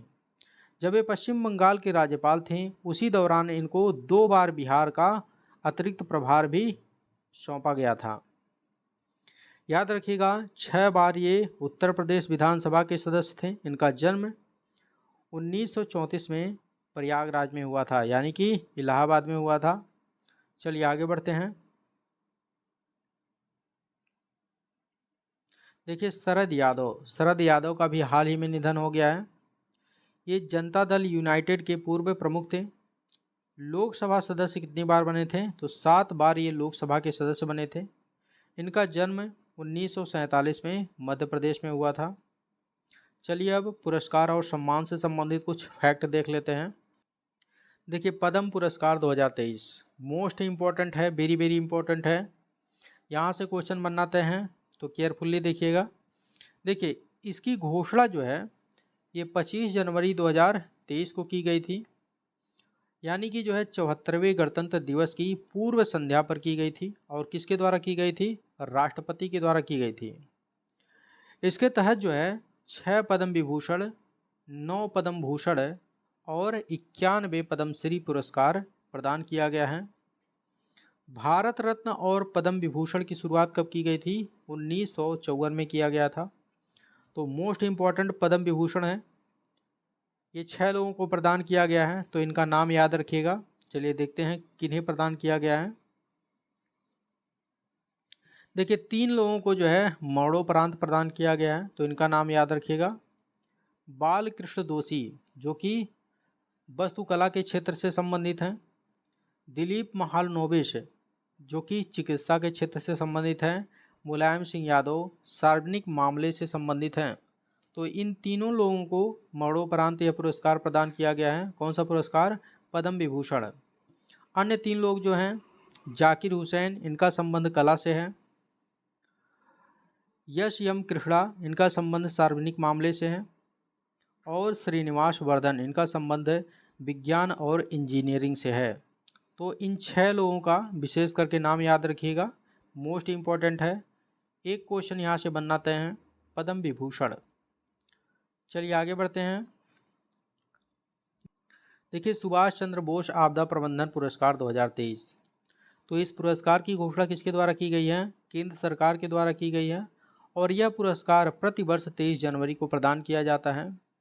किसकी जयंती पर प्रदान किया जाता है? तो याद रखिएगा, सुभाष चंद्र बोस की जयंती पर प्रदान किया जाता है। और सुभाष चंद्र बोस की जयंती किस दिवस के रूप में मनाया जाता है? तो याद रखिएगा, पराक्रम दिवस। किस दिवस के रूप में? पराक्रम दिवस के रूप में मनाया जाता है। तो 23 जनवरी यानी कि सुभाष चंद्र बोस की जयंती पराक्रम दिवस के रूप में मनाया जाता है। यह किसे किसे प्रदान किया गया है? तो देखिए, असम राज्य आपदा प्रबंधन प्राधिकरण और मिजोरम के लुंगलेई फायर स्टेशन को यह पुरस्कार प्रदान किया गया है। इनका नाम याद रखिएगा। चलिए आगे बढ़ते हैं। देखिए, वर्ल्ड हैबिटेट अवार्ड 2023, इसका विजेता कौन है? तो याद रखिएगा, इसका विजेता ओडिशा है। जगह मिशन के लिए यह पुरस्कार ओडिशा को प्रदान किया गया है। तो जगह मिशन के बारे में देख लेते हैं। देखिए, इसको ओडिशा सरकार द्वारा प्रारंभ किया गया है। इसका लक्ष्य है भारत में प्रथम झुग्गी मुक्त राज्य बनाना, यानी कि उड़ीसा को प्रथम झुग्गी मुक्त राज्य बनाना जगह मिशन का जो है लक्ष्य है। इसके लिए इसको वर्ल्ड हैबिटेट अवार्ड 2023 से सम्मानित किया गया है। देखिए, 80वां गोल्डन ग्लोब अवार्ड 2023, तो इसे जो है अमेरिका के लॉस एंजल्स में आयोजित किया गया है। बेस्ट सॉन्ग का पुरस्कार किसे प्रदान किया गया है? तो RRR मूवी का जो नाटू नाटू सॉन्ग है, आप सुने होंगे, बहुत अच्छा सॉन्ग है। इसको जो है बेस्ट सॉन्ग का अवार्ड प्रदान किया गया है। नहीं सुने हैं तो सुन लीजिएगा। इसमें डांस बहुत ज़बरदस्त किया गया है। और बेस्ट पिक्चर ड्रामा का पुरस्कार किसे प्रदान किया गया है? द फेबल मैन्स को प्रदान किया गया है। बेस्ट एक्टर का पुरस्कार किसे प्रदान किया गया है? तो याद रखिएगा केविन कास्टनर को। और बेस्ट एक्ट्रेस का पुरस्कार यानी बेस्ट अभिनेत्री का पुरस्कार किसे प्रदान किया गया है? अमांडा सिफाइड को।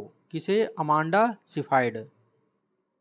बेस्ट डायरेक्टर का पुरस्कार स्टीवन स्पिलबर्ग को प्रदान किया गया है। क्या नाम है? स्टीवन स्पिलबर्ग है। 2-3 बार इनका नाम जो है, इन लोगों का नाम 2-3 बार जो है रिपीट कीजिएगा तो अपने आप धीरे धीरे याद हो जाएंगे।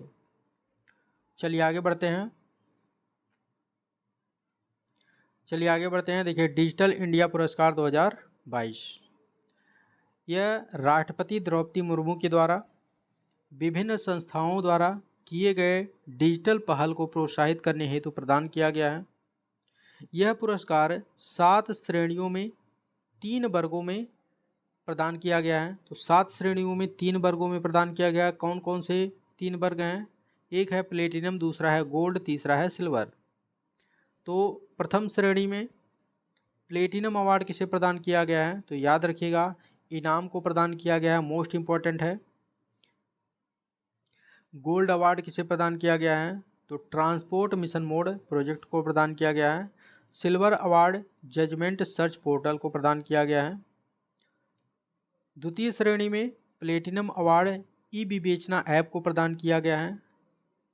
तीसरी श्रेणी में प्लेटिनम अवार्ड माइन मित्र यूपी को प्रदान किया गया है। याद रखिएगा उत्तर प्रदेश से संबंधित है। तीसरी श्रेणी में प्लेटिनम अवार्ड इसको प्रदान किया गया है। देखिए चौथी श्रेणी में platinum award smart city mission को प्रदान किया गया है। गोल्ड अवार्ड सीबीएसई को प्रदान किया गया है। सिल्वर अवार्ड ई गवर्नेंस केंद्र यानी कि कर्नाटक के ई गवर्नेंस केंद्र को प्रदान किया गया है। चलिए आगे बढ़ते हैं। देखिए संयुक्त राष्ट्र पदक, तो संयुक्त राष्ट्र मिशन के तहत दक्षिण सूडान में कार्य करने वाले 1171 से अधिक भारतीय शांति सैनिकों को इससे सम्मानित किया गया है। चलिए आगे बढ़ते हैं। देखिए मिस यूनिवर्स 2022 मोस्ट इम्पोर्टेंट है। यहाँ से क्वेश्चन किसी ना किसी परीक्षा में देखने को मिलेगा आपको। देखिए इसका आयोजन जो है मैक्सिको में किया गया है। याद रखिएगा यहाँ से भी क्वेश्चन बन सकता है। और इसका विजेता कौन है? इसका विजेता है अमेरिका की आर बोनी गैब्रियल। कौन है? R Bonney Gabriel. उपविजेता कौन है? तो डोमिनिकन रिपब्लिक देश की आंद्रे इना मार्टिनेज हैं। क्या नाम है इनका? आंद्रे इना मार्टिनेज। मिस यूनिवर्स 2022 की विजेता कौन है? गैब्रियल हैं। और 2021 की विजेता कौन थी? तो भारत की हरनाज कौर संधू थी। चलिए आगे बढ़ते हैं। देखिए ओडक कुझल पुरस्कार 2022, तो यह जो है गुरुवायूरप्पन ट्रस्ट के द्वारा प्रदान किया गया है। गुरुवायूरप्पन ट्रस्ट के द्वारा प्रदान किया गया है। यह जो है मलयालम भाषा के लेखकों को प्रदान किया जाता है। तो किसे प्रदान किया गया है? अंबिका सूथन मंगड को। किसे? अंबिका सूथन मंगड। यह जो है लघु कथाओं के संग्रह के लिए प्रदान किया गया है। कौन सी लघु कथा है इनकी? प्राणवायु। तो प्राणवायु के लिए है अंबिका सूथन मंगड को प्रदान किया गया है। चलिए आगे बढ़ते हैं। देखिए कुछ चर्चित पुस्तकें हैं, देख लेते हैं। देखिए स्पेयर किसके द्वारा लिखा गया है? तो याद रखिएगा प्रिंस हैरी के द्वारा स्पेयर नामक पुस्तक लिखी गई है। अंबेडकर ए लाइफ शशि थरूर के द्वारा लिखा गया पुस्तक है। Forks in the road my day at RBI and beyond, यह जो है सी रंगराजन द्वारा लिखित पुस्तक है। तो इनका नाम याद रखिएगा। पुस्तक का नाम क्या है? Forks in the road my day at RBI and beyond. चलिए आगे बढ़ते हैं। कुछ चर्चित दिवस हैं, देख लेते हैं। देखिए 4 जनवरी को विश्व ब्रेल दिवस मनाया जाता है। 9 जनवरी को प्रवासी भारतीय दिवस मनाया जाता है, जिसका थीम है प्रवासी अमृत काल में भारत की प्रगति के लिए एक विश्वसनीय भागीदार। मोस्ट इम्पॉर्टेंट है, इसे याद रखिएगा, खास करके इसका थीम याद रखिएगा। 10 जनवरी को क्या मनाया गया है? तो विश्व हिंदी दिवस मनाया गया है। इसका थीम है हिंदी पारंपरिक ज्ञान से आर्टिफिशियल इंटेलिजेंस। 12 जनवरी को राष्ट्रीय युवा दिवस मनाया गया है। इसका थीम है विकसित युवा विकसित भारत। चलिए आगे बढ़ते हैं। देखिए 15 जनवरी को भारतीय सेना दिवस मनाया गया है। 23 जनवरी को पराक्रम दिवस मनाया गया है। 24 जनवरी को राष्ट्रीय बालिका दिवस मनाया गया है। इसका थीम है लड़कियों के लिए आत्मरक्षा प्रशिक्षण। चलिए आगे बढ़ते हैं। देखिए पूर्वोत्तर कृषि कुंभ 2023, इसका आयोजन कहाँ पर हुआ है? इसका आयोजन हुआ है मेघालय में। इसका उद्घाटन केंद्रीय कृषि और किसान कल्याण मंत्री नरेंद्र सिंह तोमर के द्वारा किया गया है। यह पूर्वोत्तर क्षेत्र का सबसे बड़ा कृषि मेला है। इसका नाम क्या है? पूर्वोत्तर कृषि कुंभ 2023। सरस मेला 2023, इसका आयोजन कहाँ पर हुआ है? तो याद रखिएगा इसका आयोजन जो है जम्मू कश्मीर सरकार के द्वारा किया गया है। जम्मू में बाग ए बहू नामक स्थान पर इसका आयोजन किया गया है। जम्मू याद रखिएगा। सरस मेला 2023 का आयोजन कहाँ पर किया गया है? जम्मू में किया गया है, जम्मू कश्मीर सरकार के द्वारा। इसका उद्देश्य क्या है? इसका उद्देश्य है महिला स्वयं सहायता समूहों को स्वनिर्मित उत्पादों को बेचने हेतु प्रोत्साहित करना। चलिए आगे बढ़ते हैं। देखिए सारंग 2023, इसका आयोजन आईआईटी मद्रास के द्वारा किया गया है। भारत का सबसे बड़ा छात्र संचालित कार्यक्रम है। इसका विषय है रहस्यमय रंग। यह भारत का दूसरा सबसे पुराना कॉलेज फेस्टिवल है। क्या नाम है इसका? Sarang 2023। Jai Hind the new light and sound program, इसका उद्घाटन अमित शाह के द्वारा किया गया है। यह आयोजन नई दिल्ली के लाल किले में किया गया है।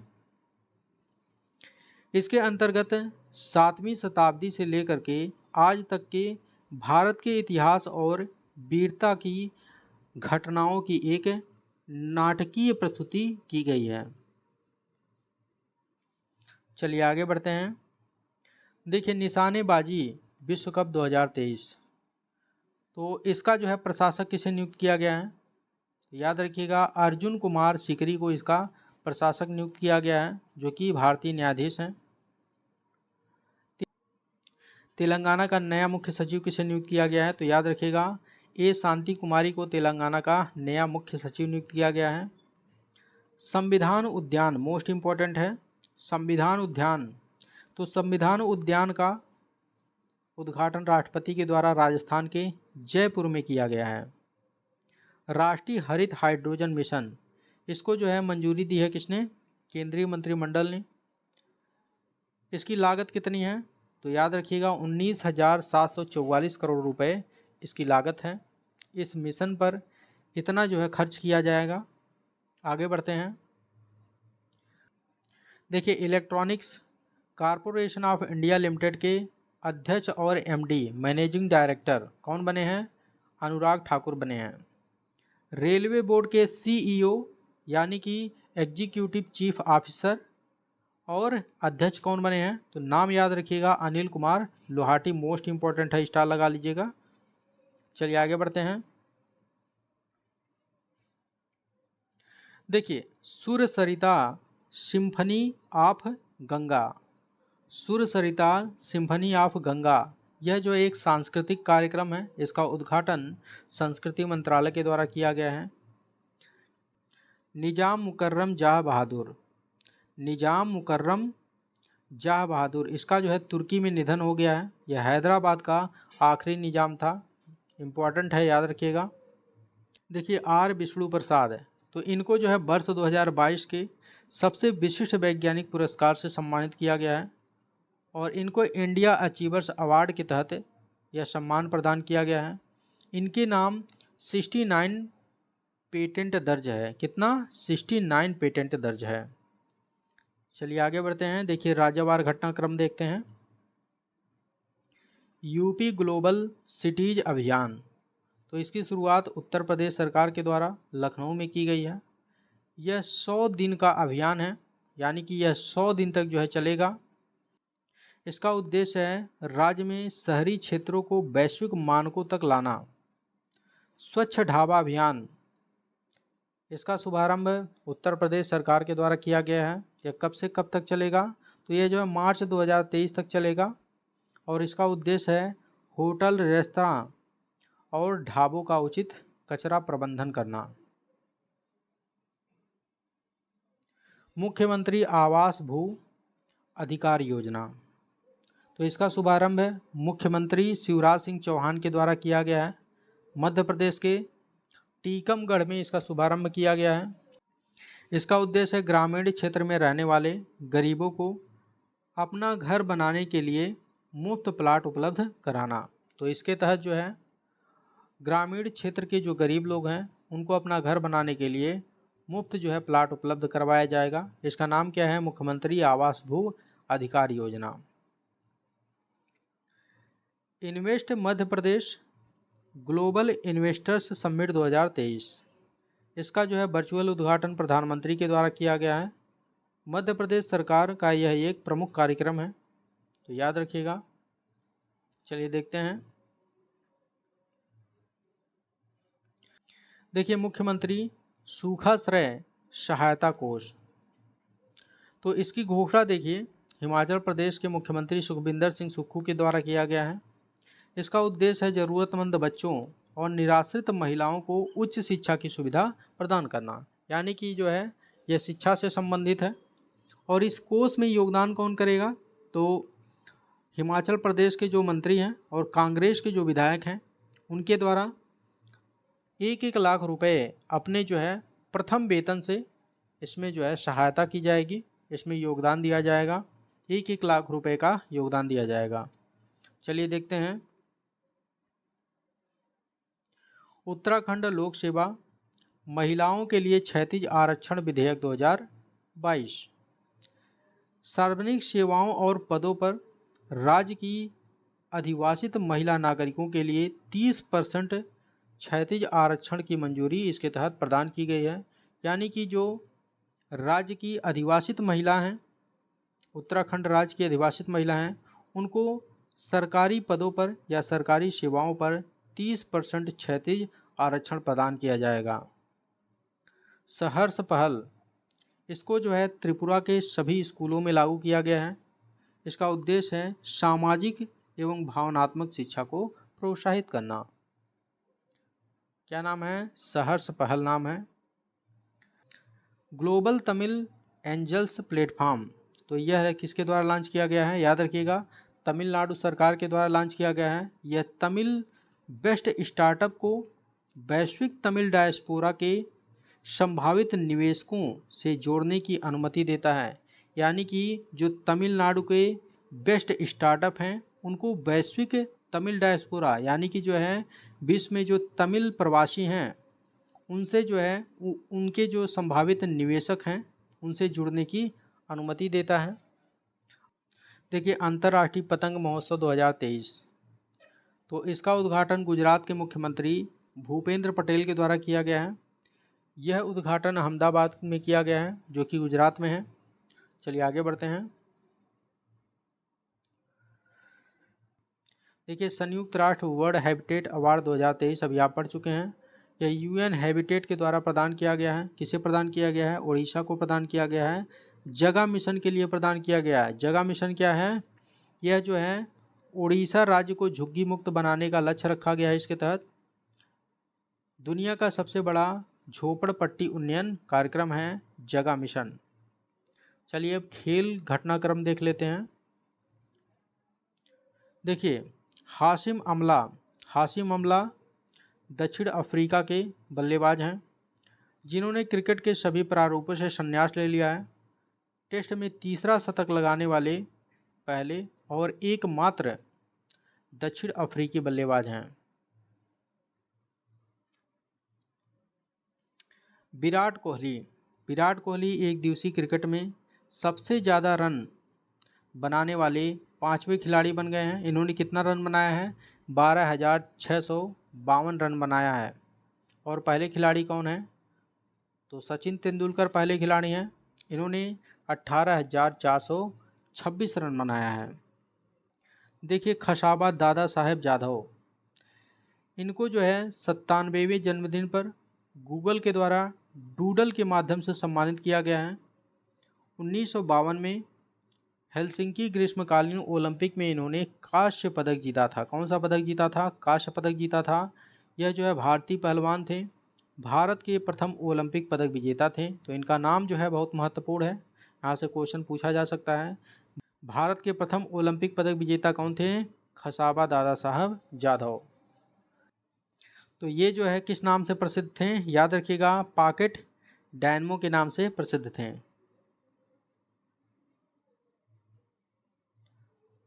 देखिए अंडर 19 महिला T20 विश्व कप 2023, इसका आयोजन आईसीसी के द्वारा किया गया है और आयोजन कहाँ पर हुआ है? दक्षिण अफ्रीका में हुआ है। विजेता कौन है? भारत है और उपविजेता इंग्लैंड है। भारत की कप्तानी किसने की है? तो भारतीय टीम की कप्तानी शेफाली वर्मा ने किया है। प्लेयर ऑफ द मैच किसे चुना गया है? तो तीता साधु को चुना गया है। चलिए आगे बढ़ते हैं। देखिए मोस्ट इम्पॉर्टेंट है, स्टार लगा लीजिएगा। ऑस्ट्रेलियन ओपन 2023 यूपीपीएससी का फेवरेट क्वेश्चन है। तो इसका आयोजन ऑस्ट्रेलिया के मेलबर्न में हुआ है। पुरुष एकल का विजेता कौन है? देखिए अभी तक जो है विजेता पूछता था, लेकिन अब उपविजेता का भी नाम पूछने लगा है यूपीपीएससी, तो इस पर भी ध्यान दीजिएगा। केवल विजेता का नाम याद रखना जरूरी नहीं है, दोनों का, विजेता और उपविजेता दोनों का नाम याद रखिएगा, क्योंकि कहीं से भी क्वेश्चन पूछ सकता है। तो पुरुष एकल विजेता कौन है? नोवाक जोकोविच हैं, जो कि सर्बिया के हैं। इनका यह जो है 10वां ऑस्ट्रेलियन ओपन है और 22वां ग्रैंड स्लैम खिताब है। उपविजेता की बात करें तो ग्रीस के स्टेफानोस सिटसिपास हैं। कौन है? स्टेफानोस सिटसिपास, इनका नाम याद रखिएगा। महिला एकल खिताब किसने जीता है? तो बेलारूस की आर्यना शबलेंका ने जीता है। और उपविजेता कौन है? तो कजाकिस्तान की एलेना रैवकीना है। कौन है? एलेना रैवकीना। चलिए आगे बढ़ते हैं। देखिए हॉकी विश्व कप 2023 मोस्ट इम्पॉर्टेंट है। यह इसका जो है 15वां संस्करण था। इसका आयोजन भारत के उड़ीसा में हुआ है। भारत में यह चौथी बार हुआ है। अंतर्राष्ट्रीय हॉकी महासंघ के द्वारा इसका आयोजन किया गया है। इसका विजेता जर्मनी है और उपविजेता बेल्जियम है। स्पेनिश सुपर कप 2023, इसका आयोजन सऊदी अरब के रियाद में हुआ है। इसका विजेता बार्सिलोना है और उपविजेता रियल मैड्रिड है। चलिए आगे बढ़ते हैं। देखिए इंडियन ओपन बैडमिंटन 2023, इसका आधिकारिक नाम क्या है? तो इसका आधिकारिक नाम है योनेक्स सनराइज इंडिया ओपन 2023। तो दोनों नाम आपको देखने को मिल सकता है, दोनों का मतलब एक ही होगा, योनेक्स सनराइज इंडिया ओपन 2023 या इंडिया ओपन बैडमिंटन 2023। तो कंफ्यूज मत होइएगा, दोनों नाम याद रखिएगा। इसका आयोजन नई दिल्ली में हुआ है और इसका पुरुष विजेता कौन है? तो थाईलैंड के कुनलावुत विति दर्शन है। कौन है? कुनलावुत विति दर्शन। और महिला एकल खिताब किसने जीता है? तो दक्षिण कोरिया की एन सियांग, दक्षिण कोरिया की एन सियांग ने महिला एकल खिताब जीता है। चलिए आगे बढ़ते हैं। देखिए मलेशिया ओपन सुपर 1000, तो इसका आयोजन मलेशिया के कुआलालंपुर में हुआ है। यह एक जो है बैडमिंटन प्रतियोगिता है। पुरुष एकल का खिताब किसने जीता है? विक्टर एक्सेल्सन ने जीता है। और महिला एकल का खिताब अकाने यामागुची ने जीता है। क्या नाम है इनका? Akane Yamaguchi. British junior open tournament, इसका आयोजन यूनाइटेड किंगडम के बर्मिंघम में हुआ है। लड़कियों के स्क्वैश अंडर 15 वर्ग में खिताब किसने जीता है? तो भारत की अनाहत सिंह ने जीता है। देखिए शुभमन गिल, ये जो है भारतीय बल्लेबाज हैं। सबसे कम उम्र में वनडे क्रिकेट का दोहरा शतक इन्होंने लगाया है। मात्र 23 वर्ष में इन्होंने यह कारनामा किया है। दोहरा शतक लगाने वाले 8वें खिलाड़ी हैं। देखिए आईसीसी T20, आई का मतलब यहाँ इंटरनेशनल हो जाएगा, अंतर्राष्ट्रीय। तो आईसीसी पुरुष T20 I team of the year 2022 में कितने भारतीय खिलाड़ी शामिल हुए हैं? तो 3 जो है पुरुष खिलाड़ी शामिल हुए हैं, विराट कोहली, सूर्य कुमार यादव और हार्दिक पांड्या। और महिला वर्ग में 4 खिलाड़ी शामिल हुए हैं, स्मृति मंधाना, दीप्ति शर्मा, ऋचा घोष और रेणुका सिंह। तो इनका नाम याद रखिएगा। चलिए देखते हैं। देखिए T20 में सबसे तेज 1500 रन बनाने वाले खिलाड़ी कौन हैं? सूर्य कुमार यादव हैं। पीएम द्वारा सांसद खेल महाकुंभ 2022-23 के दूसरे चरण का उद्घाटन कहाँ किया गया है? तो उत्तर प्रदेश के बस्ती जिला में किया गया है। 14 जनवरी 2023 को देश का कौन सा जिला देश का पहला संविधान साक्षर बना है? तो याद रखिएगा, केरल का कोल्लम जिला। क्या नाम है? कोल्लम। बैंकिंग सेवा में पूरी तरह से डिजिटल होने वाला पहला राज्य कौन है? केरल है। बैंकिंग सेवा में पूरी तरह से डिजिटल हो गया है केरल, याद रखिएगा। भारतीय अर्थव्यवस्था निगरानी केंद्र के अनुसार 2 राज्यों को शीर्ष निवेशक गंतव्य स्थल के रूप में पहचान मिली है। तो 2 राज्य कौन कौन से हैं? पहला है गुजरात और दूसरा राजस्थान है। बिरसा मुंडा हॉकी स्टेडियम, तो इसका उद्घाटन कहाँ किया गया है? इसका उद्घाटन उड़ीसा के राउरकेला में किया गया है और ये दुनिया का सबसे बड़ा हॉकी स्टेडियम है, याद रखिएगा। बिरसा मुंडा हॉकी स्टेडियम उड़ीसा के राउरकेला में स्थित है।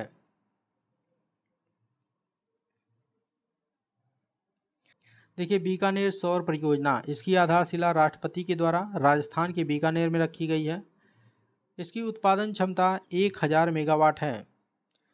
देखिए इकोनॉमिक सर्वे और यूनियन बजट दोनों को अलग से कवर किया जाएगा, इस वीडियो में उसको कवर नहीं किया गया है।